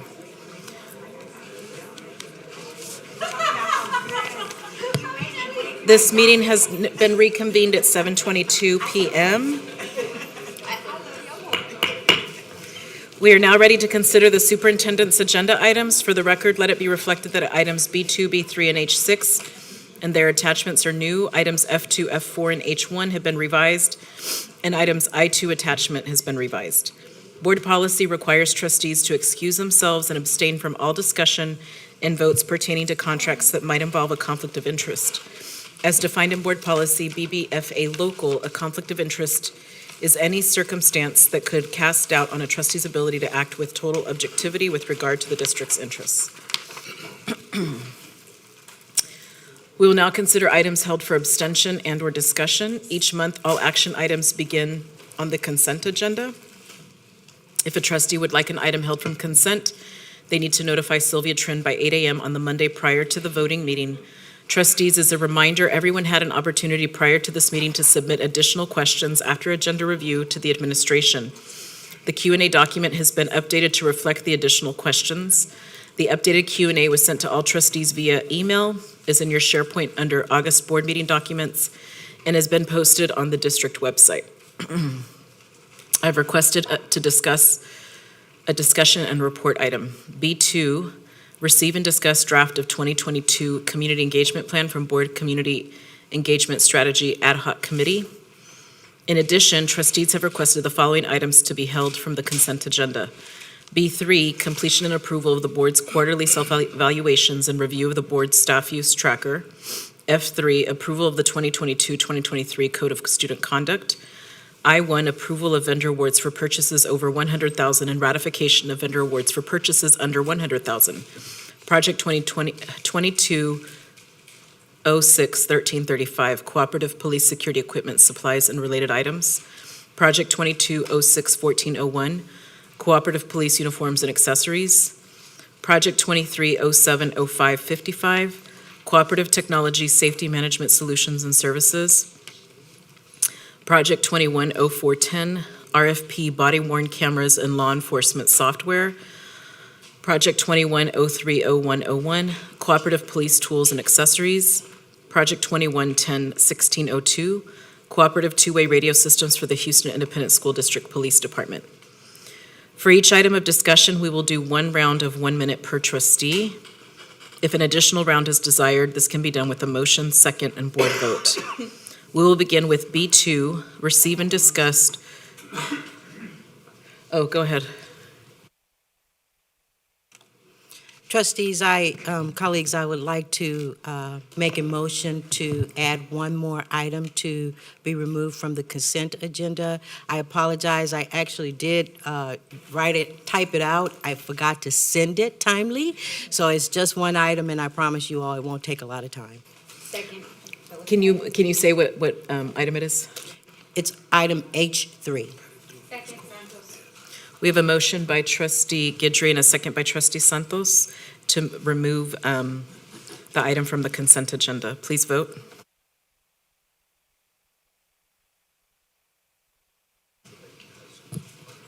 Nine, 4-0 against, 0 abstentions.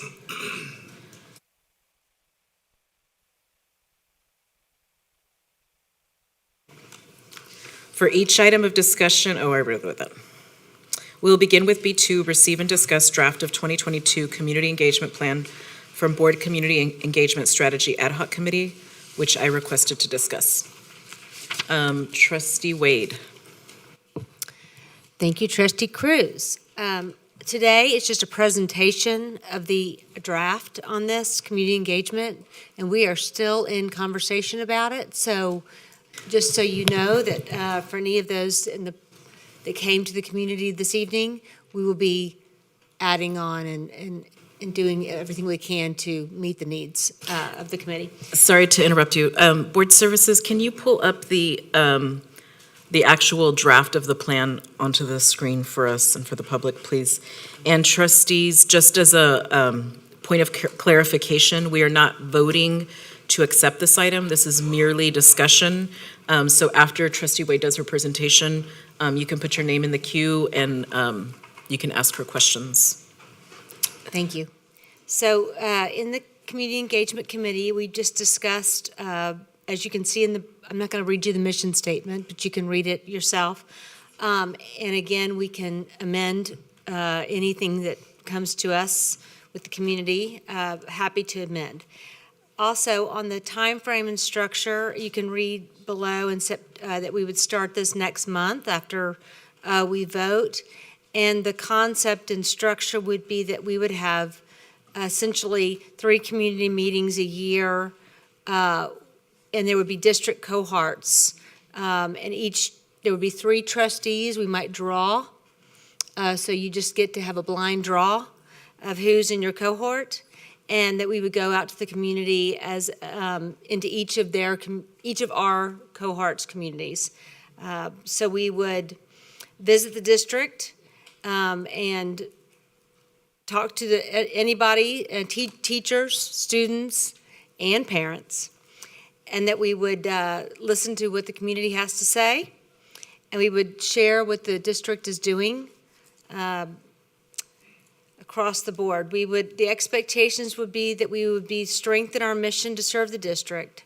We'd be the eyes and ears to learn about the whole student population, foster connections and trust, build bonds that will ensure our focus for outcomes for all students, see returns in our time and investment through improving our communication, and desired best for our community. District-wide improvements in all areas, grounds, academic gains, healthy students, staff, and community.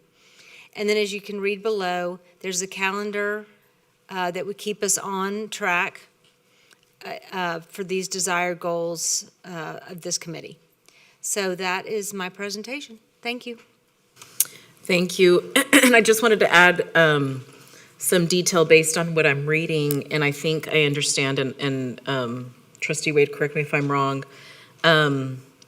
We've spent some time talking about our board goals and the need to use a root cause analysis and a needs assessment. And I see on here the administration preparing that in preparation for us setting our new set of goals that would begin in 2024. And I think we're wanting to do this work much earlier than, like, let's say, waiting until 2024, right? But really spending some time in 2023 getting that work done. Is that correct? Correct. Well, yes, correct. We need to go ahead and start setting that objective as the calendar shows. Okay, great. And I think our colleagues will be excited to take part in that work, since that's something in our self-evaluation that we've realized has been lacking. Okay, trustees in the queue. Trustee Santos? Thank you, President Cruz. Trustee Wade, we can put our in tonight, right? We can input tonight. So we heard from speakers tonight, the Community Engagement Committee. Could we mention specifically parents and stakeholders can we specify with students and teachers as part of the community to be engaged? When I officially ask that we can change that up?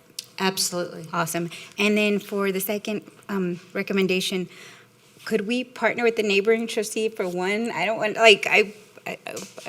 yeah. I don't want to drive It's 3 times a year. And it would be beautiful if we could just do it where you get what you get. Well, for one, no. Well, we can do one, can we do one, draw one, and then with the other one, just do a neighboring trustee? At the will of the board. I'll do it if you want me to. We can vote on that. All right, thank you. That's all. Trustee Bluford Daniels? First of all, let me say thank you, Trustee Wade, Dr. Baker, for joining me at one of the community meetings, because I have had, I try to be regular in having community meetings. My concern is, I think this is an excellent idea.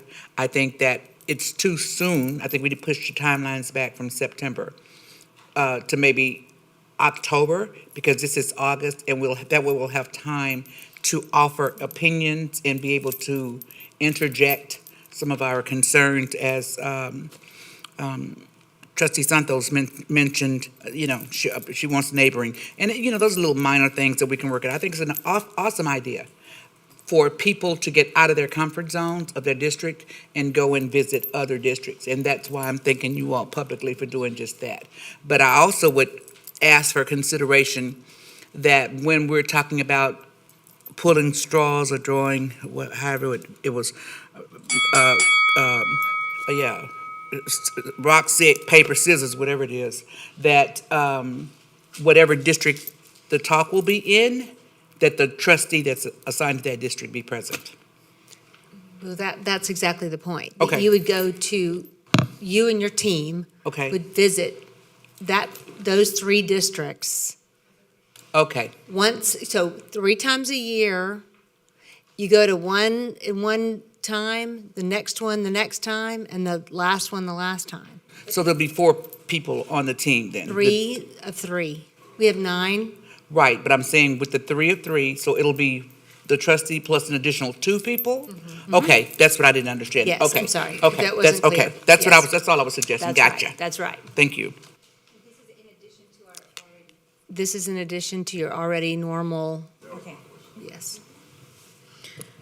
Trustee Allen?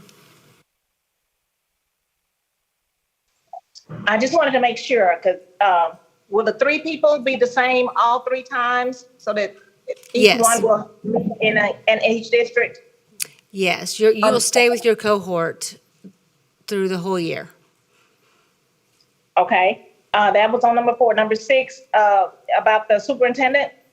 I think the superintendent should be invited to all of them, even if the superintendent can't come. I don't think it should be like a choice of, yes, we need to invite you. Is there a way to Absolutely. look at that? He's welcome to Thank you. come. Absolutely. Good idea. Thank you. Trustee Dygard? Thank you. So I just want to address a couple of the questions that I've heard from the community and from my colleagues, and also just kind of add a couple of other things. So, first of all, the language that is here was intended to be inclusive, not exclusionary, but obviously based on feedback from the community, if they, I hear you, I agree, not a problem. What community? I heard it from Trustee Santos, and I heard it from the community, like, to make sure that teachers and students are explicitly listed, not just implied in stakeholder. You say you heard it, that's why I was asking. Correct. I was Heard wondering it when you from heard it our from folks. mine. No, I heard it from people who spoke out here tonight. This does not replace anything any of the 9 of us do on our own. It is intended to supplement in a way that is collaborative. And the idea is to cover all 9 trustee districts during the course of a year. And the drawing straws is, so just to put us in these trios. I'll wait for round 2. Trustee Santos? Thank you, Trustee Dygard, Trustee Wade. Because it's in addition to the existing community meetings, and I accept all the hat drawings, so thank you for that clarification. Anyone else for round 1? Actually, it's only. Oh, okay. We only do round 1. For this one, because it's a discussion item. Okay, Trustee Dygard. So the other thing I was going to layer on top of this is I know another district that is working through their community engagement plan, and so to supplement conversations the committee's had, I want to offer up that one of the things that they're doing is making a list of all the stakeholder groups in those communities to ensure that they're invited. And then also drafting a single script that all of us use so the questions are consistent for every single community, so we make sure we get consistent feedback from everybody. And then also, I think to the question about timeline, I think this is an opportunity for the committee to take feedback tonight. And then a suggestion I'll offer up is for us to then bring back to the board in September a revised plan based on what we're hearing tonight. And the purpose of the recommended script, and do we only have 1 minute and not 2 minutes for this discussion? We can keep going. That's because it's the voting meeting, but for discussion item, it should. Okay, So just go it seems to go fast. That there are, we want to make sure we're offering up the consistent information across all communities about our goals and constraints, and also making sure we're asking consistent questions of all communities to get similar categories of feedback from our communities. Okay, so we'll look forward to seeing more details from the Community Engagement Committee, and thank you to Trustee Wade, Trustee Dygert, and Trustee Hernandez that serve on that committee. So we're not voting on that, as a reminder. Our first item held from the consent agenda is item B3, completion and approval of the board's quarterly self-evaluations and review of the board's staff use tracker. I move that the board approve and accept the second quarter quarterly progress tracker board self-evaluation scores as discussed and presented in closed session effective August 12th, 2022. Second, Blueford Daniels. I have a motion by Trustee Santos and a second by Trustee Blueford Daniels. Please vote.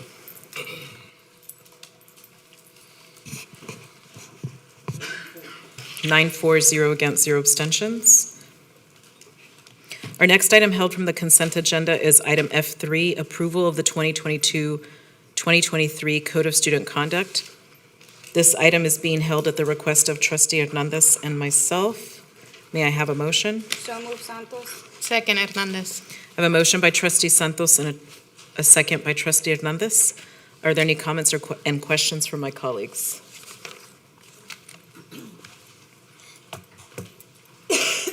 Okay, I have questions. Hold on. Let me pull them up.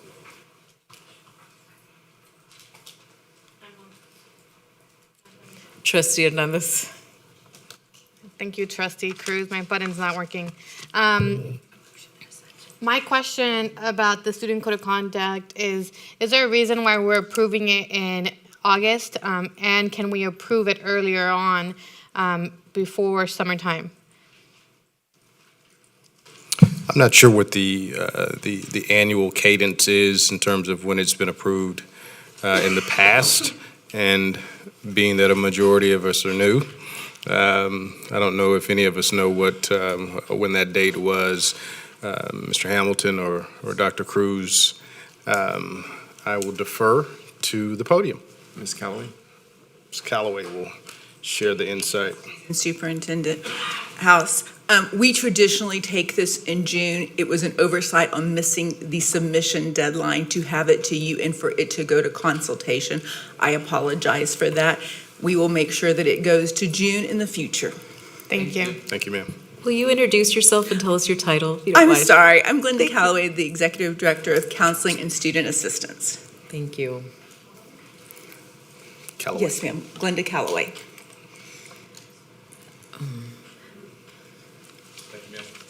Did you have any more questions? Okay. Ms. Trin, I think the buttons aren't working. I don't know if we need to clear something. Trustee Dygert? Was there consultation with students and families for this item? Trustee Dygert, that has not been historically how we have done that. When we have a major change where we are changing what the student discipline will be or the consequences, we bring it to a larger group. The two changes we have this are that one is that parents will be that we will make much more effort to notify parents if a student is being suspended. Some campuses have traditionally sent home a letter, and we know that students don't always take that home, so we've asked for additional attempts to do that. The other one is placing a person's name, and that was a recognition by TASB that we needed to add that. And so because they were minor, it went before at the small committee that traditionally works on it, and then it went to consultation. When we have larger changes that are affecting the discipline consequences or the reasons for the discipline, then it's heard by a larger group. So this consultation group, should be directing to the superintendent. Does this consultation committee for the student code of conduct have parents or students on it? No, the consultation group does not. Why And not? Ms. Callaway, if you want to share a little bit about the Affecting- makeup of the consultation group, I'd appreciate it. But this is affecting students and we're communicating with families, and so I guess I'm trying to understand the why. Thank you. I can simply say I'm new to this, and that this is traditionally, when I ask about it, this is the way it has been done, is that unless there are changes that about the actual discipline, how it will be handled, or the consequences, then it has not been put forth to a larger group. So who's on the consultation committee for the student code of conduct? It goes to the consultation group that hears all board agenda items that are pulled for consultation, the administrative group, the instructional, and the non-instructional. So it's all administration? No. It's the teacher organization as well. Ms. Jackie is represented on that group as well. So not just administration, but also teachers and non-instructional employees.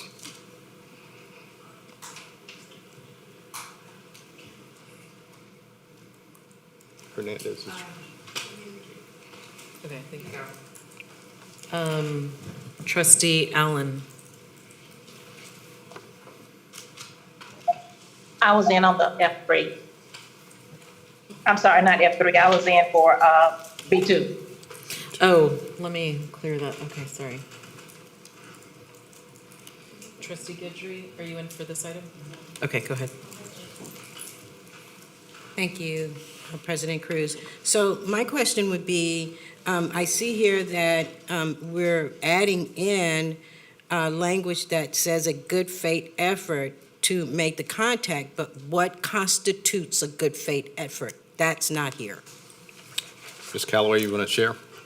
In the training that we're doing, we are asking that the administration make at least 2 attempts to contact the parent prior to just sending home a letter saying that the student has been suspended. And the good faith obviously means if we don't have a working phone number, we may not be able to get in contact with them, those types of things, but that a true attempt needs to be made to contact parents when students are being suspended. So you're saying if we don't have a good phone number, I mean, what else do you have? Mail phone number? Are you going out to the homes? What's the level? So schools will do a little bit of everything, quite frankly. As a former principal, it's important that you make that effort to communicate with the parents or the guardian to let them know what's going on. So whether it's the home visit, whether it's contacting the aunt, the grandmother, next to kin, it's important to be in touch with someone in reference to that child. I agree with that, and I guess my legal head kicks in and say, give me a definition of good faith. And I don't know if that's something that we can put into the code of conduct or if it's somewhere we can have it somewhere else with definitions. But I'd just like to see good faith defined. Okay. Trustee Baker? Yes, just to follow up on Trustee Dygar's question, going forward, will it be possible for us to include the public, since this is a hot item, issue out there, and the perception of security is being connected with the student code of conduct? Is it possible that we invite the public's opinion and get their ideas, so forth, to put more teeth into the code of conduct going forward? We'd be definitely open to do the research. We do know that this is a consultation item right now, but we can do the research to see if that is feasible for the future. Thank you. Trustee Bluford Daniels? Quick question, because I don't want to be dead hearts, but how often do we approve this student code of conduct? Annually. Annually. Mm-hmm. And I'm so glad that all the trustees realize we do this annually now, and when we hadn't caught it in the past, we can prepare for it in the future. So let's consider adding additional people to that, because I think it's important. It's truly important, and we do need to have community people involved, and teachers, etc. So now that we realize that, thank you very much. Absolutely. Trustee Wade? I want to say I appreciate that the code of conduct is actually now giving more teeth to the finding the parent or the guardian and making a good faith attempt. So I appreciate that is getting, meeting that need. So I appreciate that we're getting closer to the goal. Thank you. So I see in the Q&A document, my follow-up question, the list of folks on the committee, and it looks like it's all internal folks from central office. And then my understanding is consultation is with the unions, the instructional, administrative, and non-instructional consultation. So I, just echoing everyone else's sentiments, I would really love to see some students and families on this committee as well, moving forward. So the two trustees I see in the queue are for round 2, and since this is a voting item, there's only one round of 1 minute, so you can make a motion. I think you have a few seconds left, Trustee Dygard. Trustee Dygard? Thank you. That's what I checked before I pressed the button. So I appreciate you're new. Welcome to HISD. Sorry, this is how it started for you. Oh, no, I'm not new to HISD, Okay. Trustee Dygard. Okay. I'm new to working with the Student Code of Conduct. Okay, so I was starting to lean to not vote for this. I very much struggle with the fact that at least parents and guardians haven't been part of this process. This is something we are imposing on their children. And I will not pass this again next year if parents at least, but also preferably students as well. But I'm willing to do so tonight, but I won't do it again. Thank you. Understand. Trustee Hernandez, you still had time? Okay. I have a whole minute. My question is, what does the board need to do in order to ensure that there is higher community involvement next year? I think the board has raised the concern, and we've committed to look into that concern. So I think it has been done. We don't need to pass any policy or anything different. Make sure that something's different. If we do, I need to know. It's recorded. Yes, that doesn't always make changes though. Understood. So I want, so I guess, I'm putting in a referral. Does the board need to do anything to ensure that for next year's student code of conduct, there is consultation with students, parents, teachers, and more community involvement? Thank you.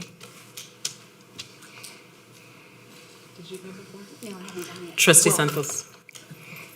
Thank you, President Cruz. And this comment is to Trustee Hernandez and Trustee Wade.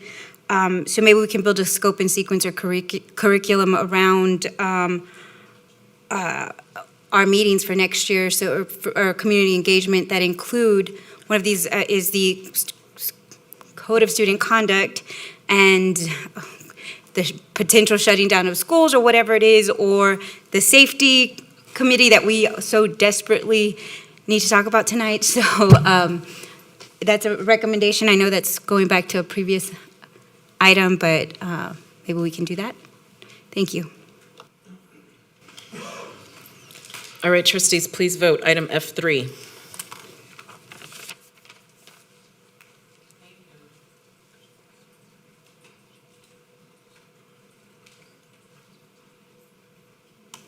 Eight, 4, 1 against, 0 abstentions. Item passes. Our next item held from the consent agenda is item I1, approval of vendor awards for purchases.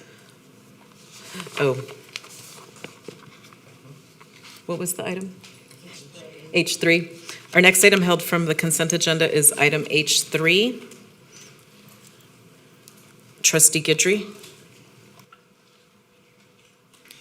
Thank you. Yes, and I actually just have a comment on this one. I simply cannot vote for this, and I understand that it was an agreement that was made for Texas Medical Center providing us with the property for DeBakey. But my issue with this is the negotiating of this contract.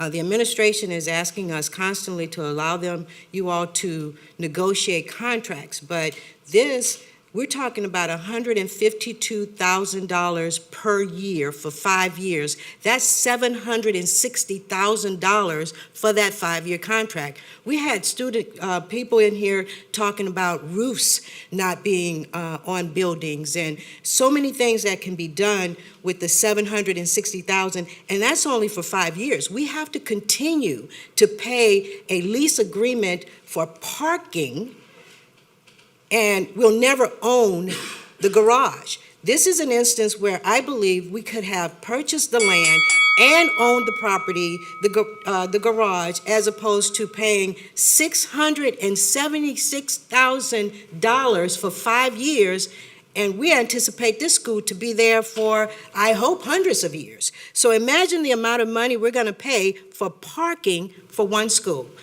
I just simply cannot approve this. And I understand that we have to as a board, but equity says to me, I can't approve this. Trustee Allen?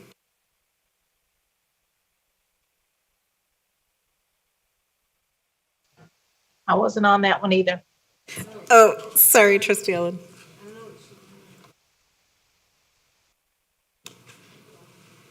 Please vote. Item H, what was it, H3? H3.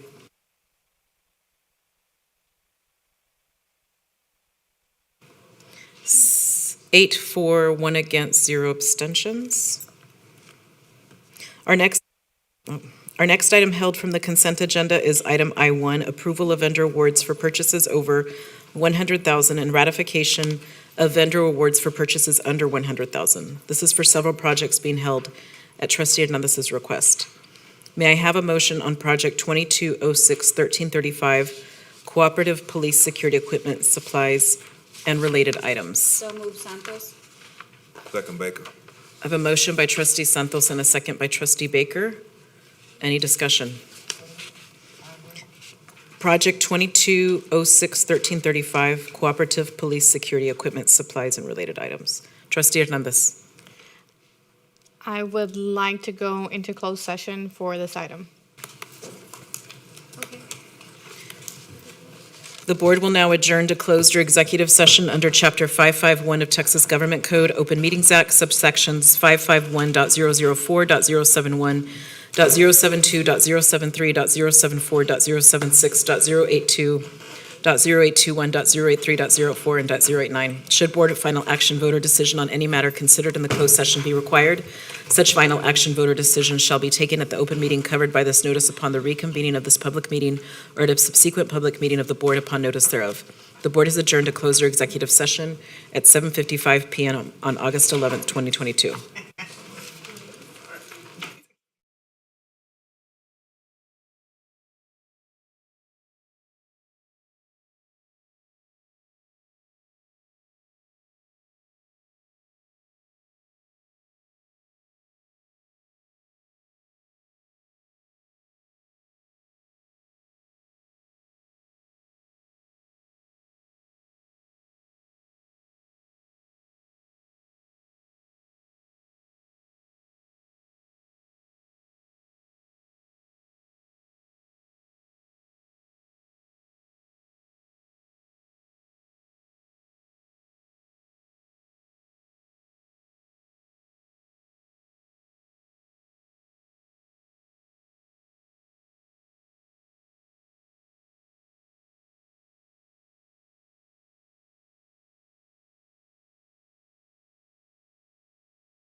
Trustees, we were on Project 2206-1335.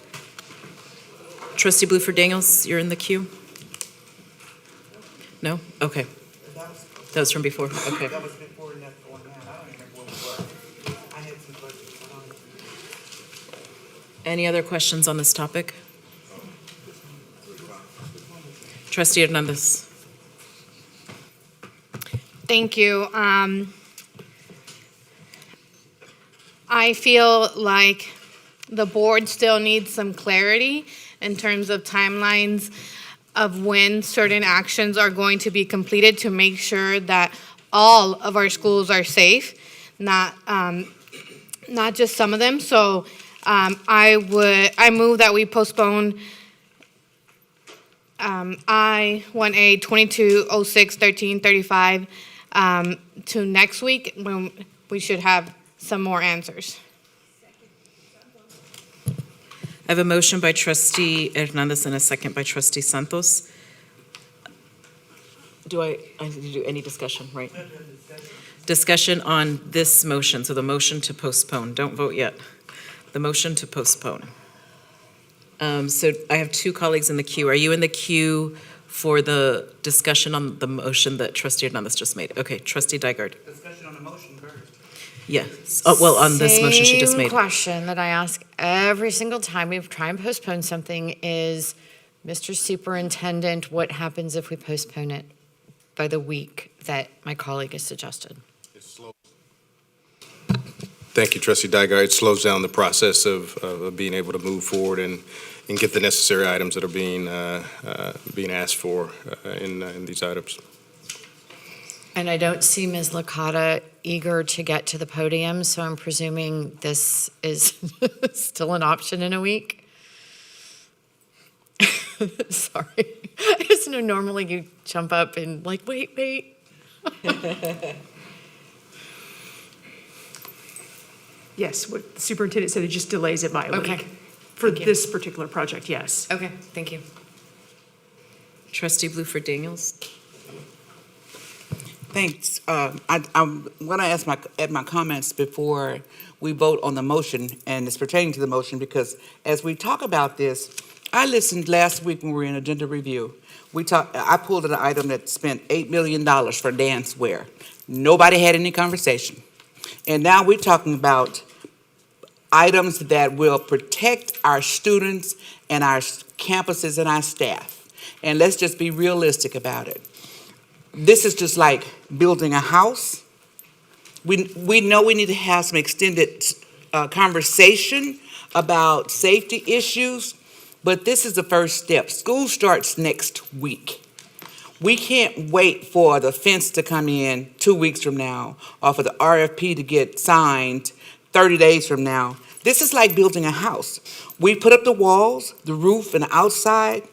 And now we've got the sheetrock. This is one step at a time. Like anything else we do in life, we prioritize things. And my children and the babies are my priority. Trustee Guidry. And so here's my concern. If we delay even a week, are we going to be in a situation like we were with the helmets, where it was a delay, so a lot of our schools did not get those helmets, and because schools are requesting these items just like HISD. And so my concern is if we delay this, is it going to cause us to perhaps not be able to get those items on which we do vote in favor of?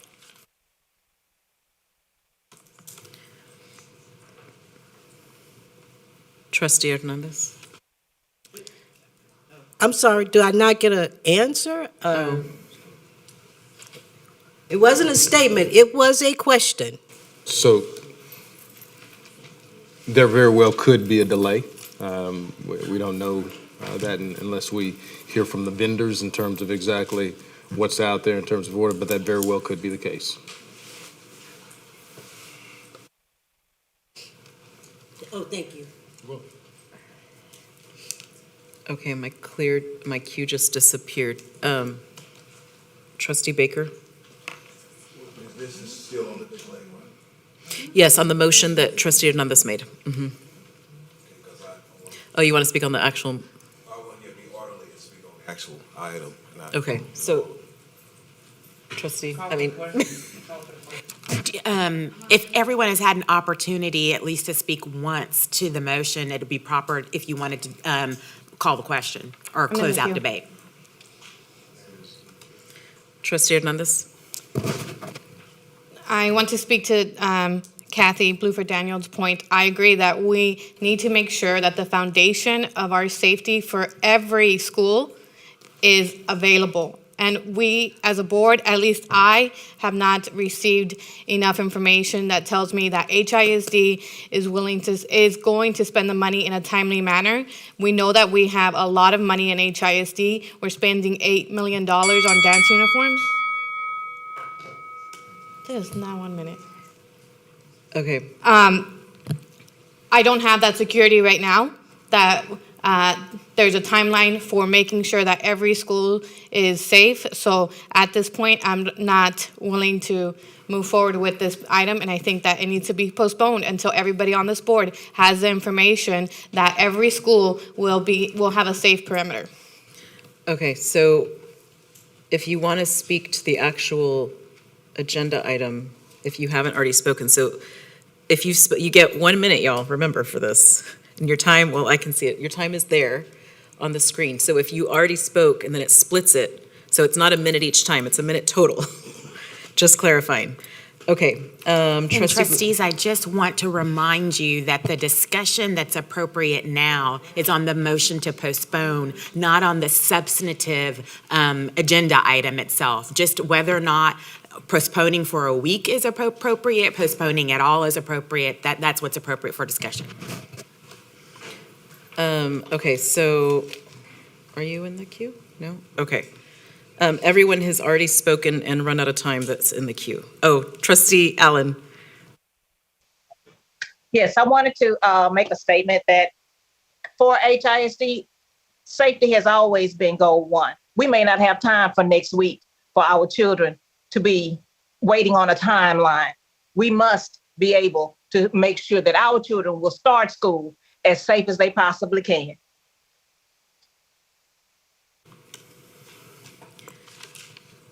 So now we'll vote on the motion to postpone.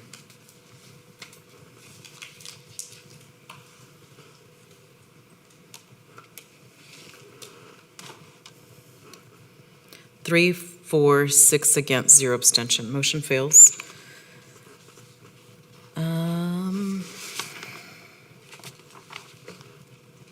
May I have a motion on project 2206-1401, cooperative policing? President Cruz? Oh, I'm sorry. So, Oh, yeah, that motion to postpone failed, so now we're talking about the substantive actual- item. Yes, thank you, thank you, thank you. Okay, so now we need to vote on project 2206-1335, cooperative police security equipment, supplies and related items.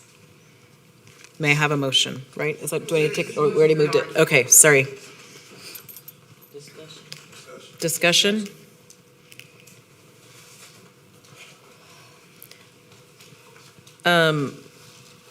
Nobody's button's working.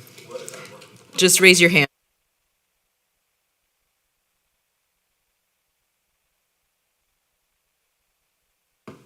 We have to be able to take the emotions out of this decision. I agree with my colleagues, we don't have time to waste on this. I would like to ask Mr. House, was this something that you already had in place prior to the Uvalde incident?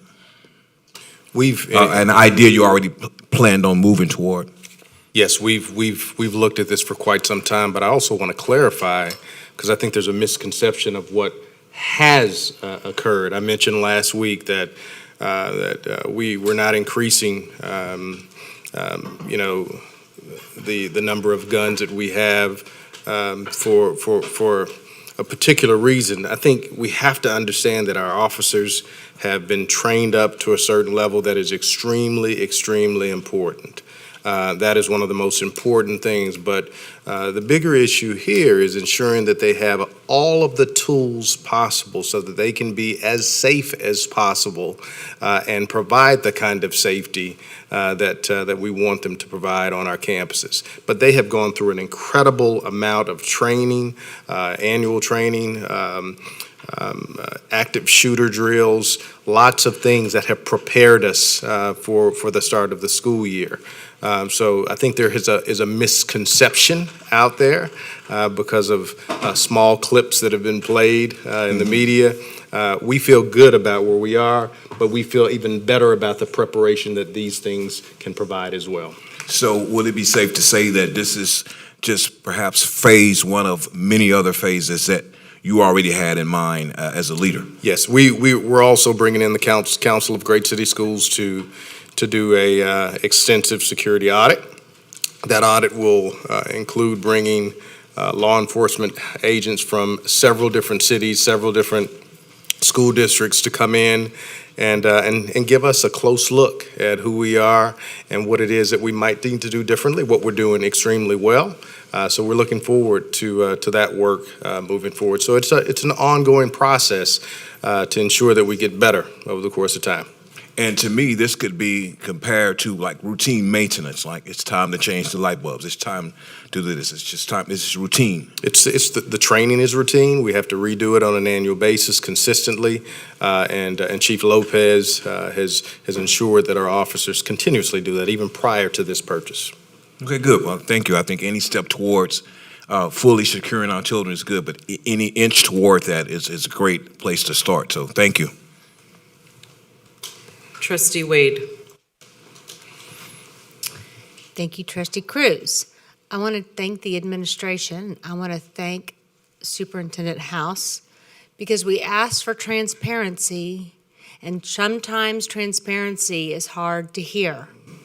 So I appreciate your being transparent about what was at stake or what is at stake for our students and the method and the process that we're going through to improve where we are today. So I appreciate it, and I thank you for the transparency. Trustee Guidry. I also would like to thank the administration for the in-depth conversation that helped us to move forward to making a decision tonight. And I also want to ask, so can we just make it clear that our officers will not be walking around with shotguns on the campuses and big shields in front of them? That's not what this is about, correct? Right. That is correct. It's not about militarizing our campuses. It's about being prepared for the most difficult situations. But these are not routine items that would be carried around on campus on a daily basis.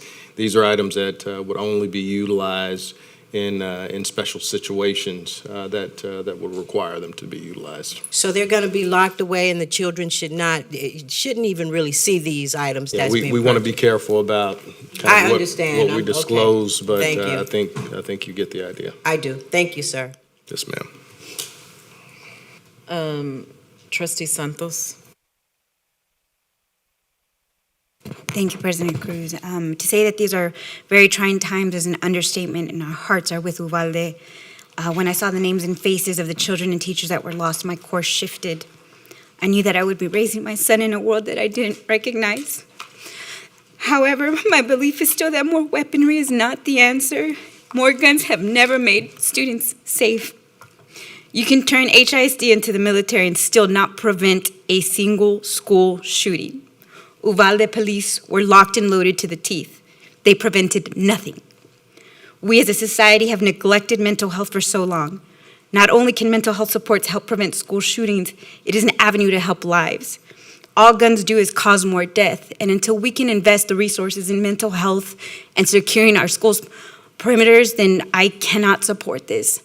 So with my colleagues, I value you, I honor your decision, but I'm sorry, this is not the direction or the world that I want to see my son in. Trustee Hernandez.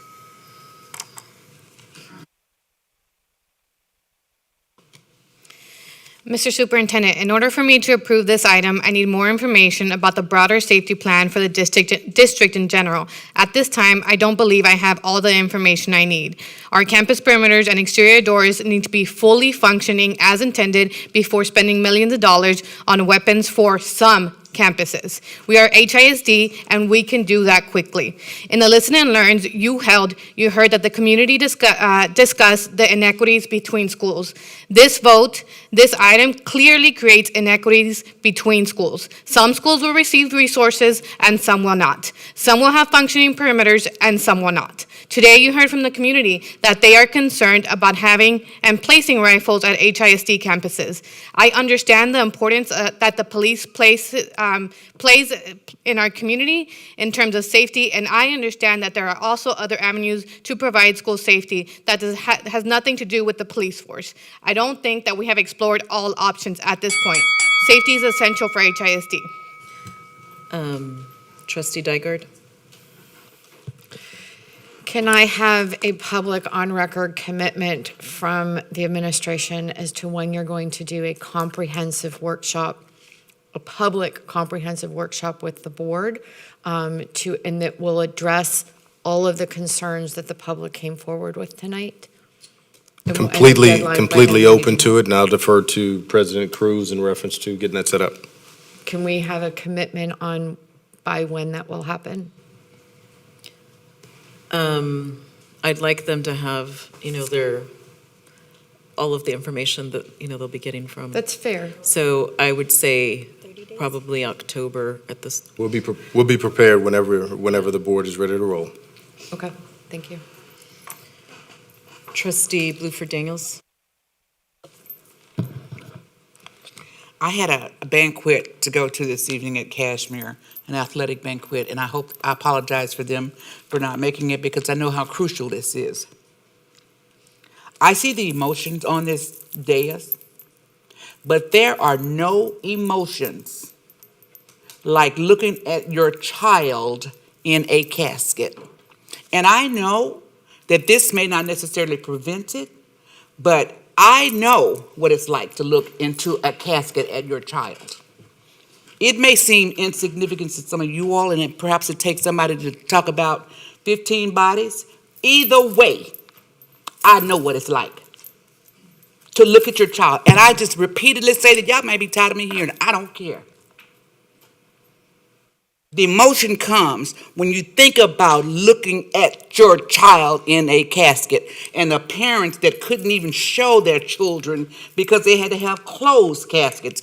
If the chief will have enough ammunition to slow down someone coming in, to allow, we can have the locks, we can have the fences, they can cut the fences. If the rifles will slow someone down to allow someone to come in and rescue children, I'm all for it.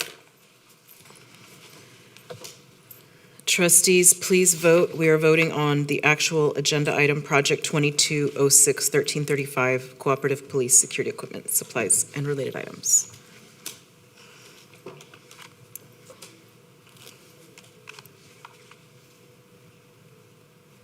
Six, for, 3 against, 0 abstentions. Motion passes. May I have a motion on Project 2206-1401, Cooperative Police Uniforms and Accessories? Do I have a second? Second, Guidry. We have a motion by Trustee Bluford Daniels and a second by Trustee Guidry. Are there any comments or questions from my colleagues? Please vote.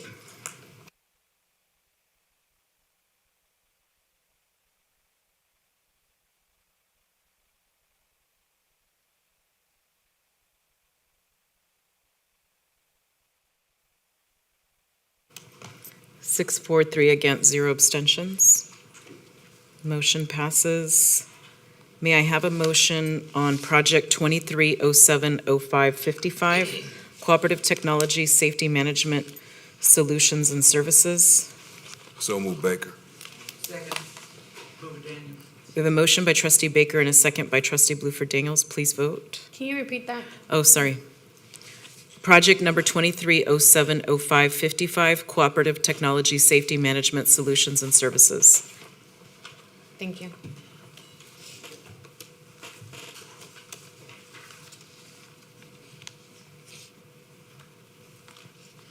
Eight, for, 1 against, 0 abstentions. Motion passes. May I have a motion on Project 210410, RFP body-worn cameras, and law enforcement software. Second Baker. We have a motion by trustee Blueford Daniels and a second by trustee Baker. Please vote.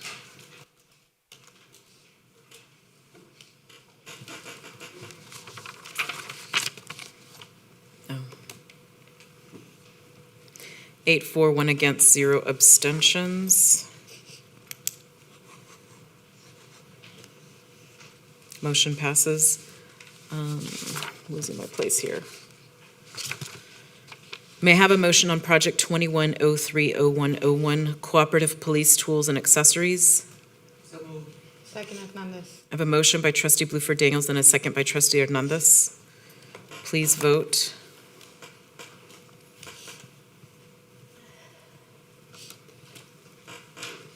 Six, 4, 3 against, 0 abstentions. Motion passes. May I have a motion on project 2110-1602, cooperative two-way radio systems for the Houston Independent School District Police Department? So move. I have a motion by trustee Baker and a second by trustee Blueford Daniels. Please vote.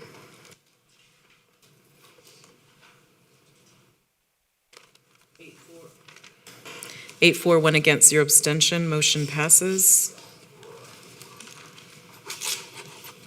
We are now ready to consider the balance of today's agenda. Do I have a motion to accept the balance of today's agenda by consensus? Second, Hernandez. We have a motion by trustee Santos and a second by trustee Hernandez. Please vote.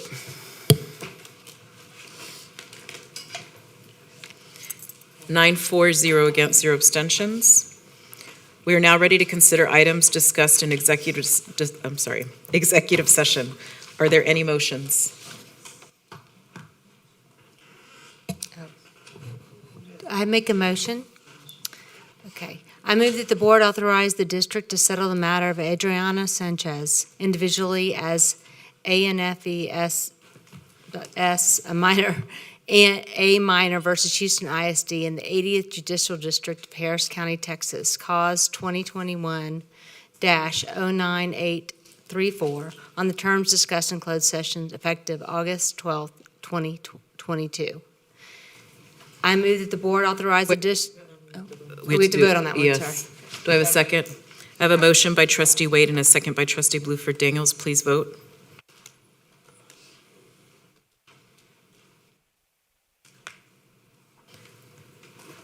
Eight, 4, 1 against, 0 abstentions. Okay. C2I. I move that the board authorize the district to settle the matter of Madeline O. BNF Chris and Robert O. V. Houston ISD TEA docket number 263 SE 0522 on the terms discussed in closed session effective August 12th, 2022. Second Guidry. We have a motion by trustee Wade and a second by trustee Guidry. Please vote.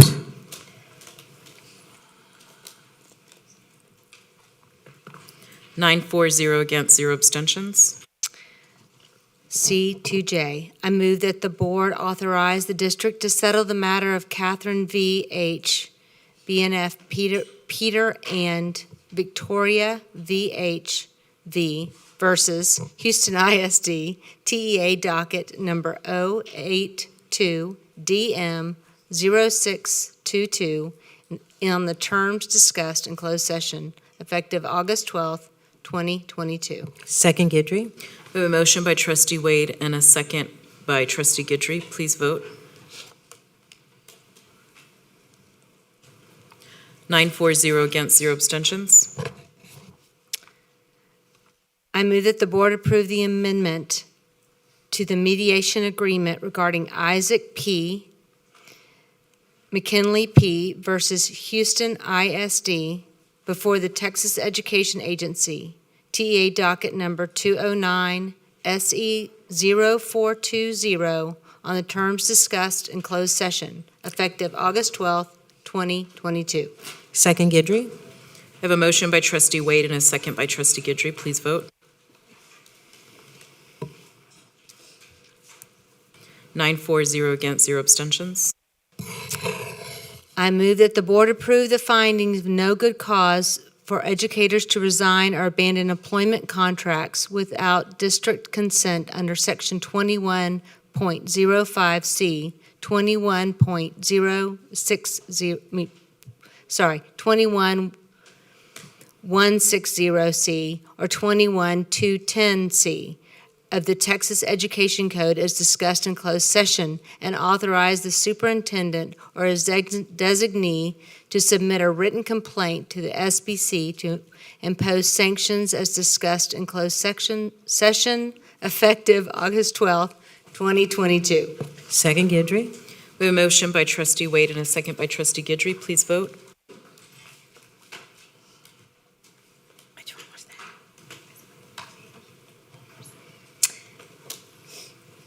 8-4, 1 against, 0 abstentions. I move that the board approve the balance of the closed session personnel agenda, including specifically the board approve proposed terminations of continuing term and probationary contracts, approve end of term terminations of probationary contracts, that the board approve proposed non-renewals of term contracts, that the board approve issuance of fourth-year probationary contracts, and that the board authorize the superintendent or his designee to provide notice of the same, that the board approve separation and release agreements, that the board approve withdrawals of contract recommendations, and that the board approve issuance of final orders on contract terminations and non-renewals as discussed in closed session effective August 12th, 2022. Second Guidry. The motion by trustee Wade and a second by trustee Guidry. Please vote. 9-4, 0 against, 0 abstentions. I move that the board approve issuance of the one-year non-certified administrative performance contract for the 2022-2023 school year to the chief audit executive on the terms discussed in closed session effective August 12th, 2022. Second Guidry. I have a motion by trustee Wade and a second by trustee Guidry. Please vote. I'm going to go unanimous with y'all on this one, but 9-4, 0 against, 0 abstentions. Are those all the motions? Trustee Wade, that's it? Oh, yes, that's it. Thank you. Do I have a motion to approve the minutes of the regular board meeting held on June 9th, 2022? So moved, Hernandez. I have a motion by trustee Hernandez and a second by trustee Baker. Please vote. 9-4, 0 against, 0 abstentions. Mr. Superintendent, do you have any reports for us at this time? Madam President, given the late hour, what I will do is provide my update for you all electronically in the superintendent's update, and if there are any questions beyond that, would be glad to connect with you all to answer those questions. Okay, great. And since you were going to share it publicly, I also would ask if that can be posted on our Absolutely. website. Appreciate Absolutely. that. We are now ready to hear reports and comments from board members. Please limit your time to 1 minute per trustee. Any preference on direction? Trustee Hernandez. Thank you, everyone, for being here. Thank you, Dr. Paul, for everything that you provided us with this evening. I want to remind everyone that we are an education agency and we should be educating our students, and that's where our funds should be going. Thank you.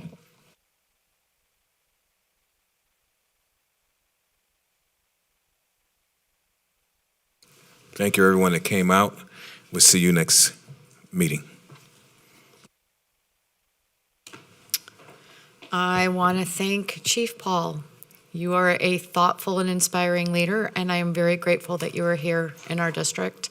And thank you, everybody else who comes and supports our students every day. And everybody have a great first day of school and a great school year.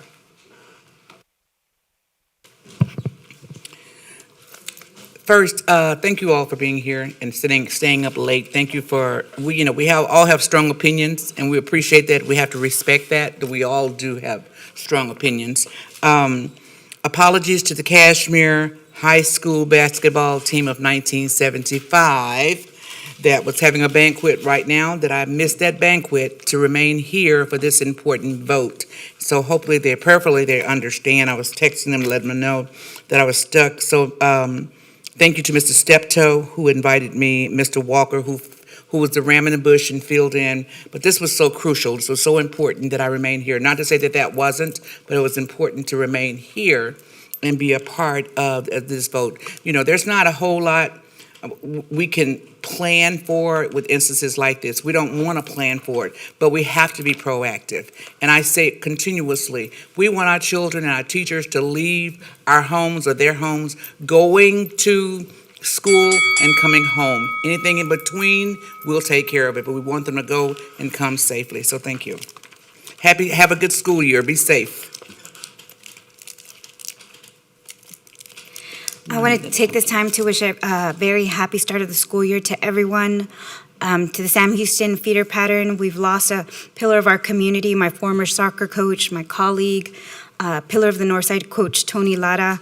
He served for over 20 years in the district. He was the head football coach, soccer coach, golf coach, math teacher, friend, mentor, pastor to many, many generations of fellow Tigers. So my heart goes out to Dr. Lara and the Sam Houston feeder pattern. And just want to echo my colleagues' sentiments. My heart and my mind will always treasure our children in our community, and we should put our money where our values are, and that's educating our children. Thank you. Children learn better when they feel safe. And one of our obligations as a school district is to make sure our children are safe. Thank you all for the conversations that we had tonight, for all of the information that was provided to the board to help us make this decision. Happy first beginning of school, and I look forward to a prosperous school year for all of our campuses. Good night.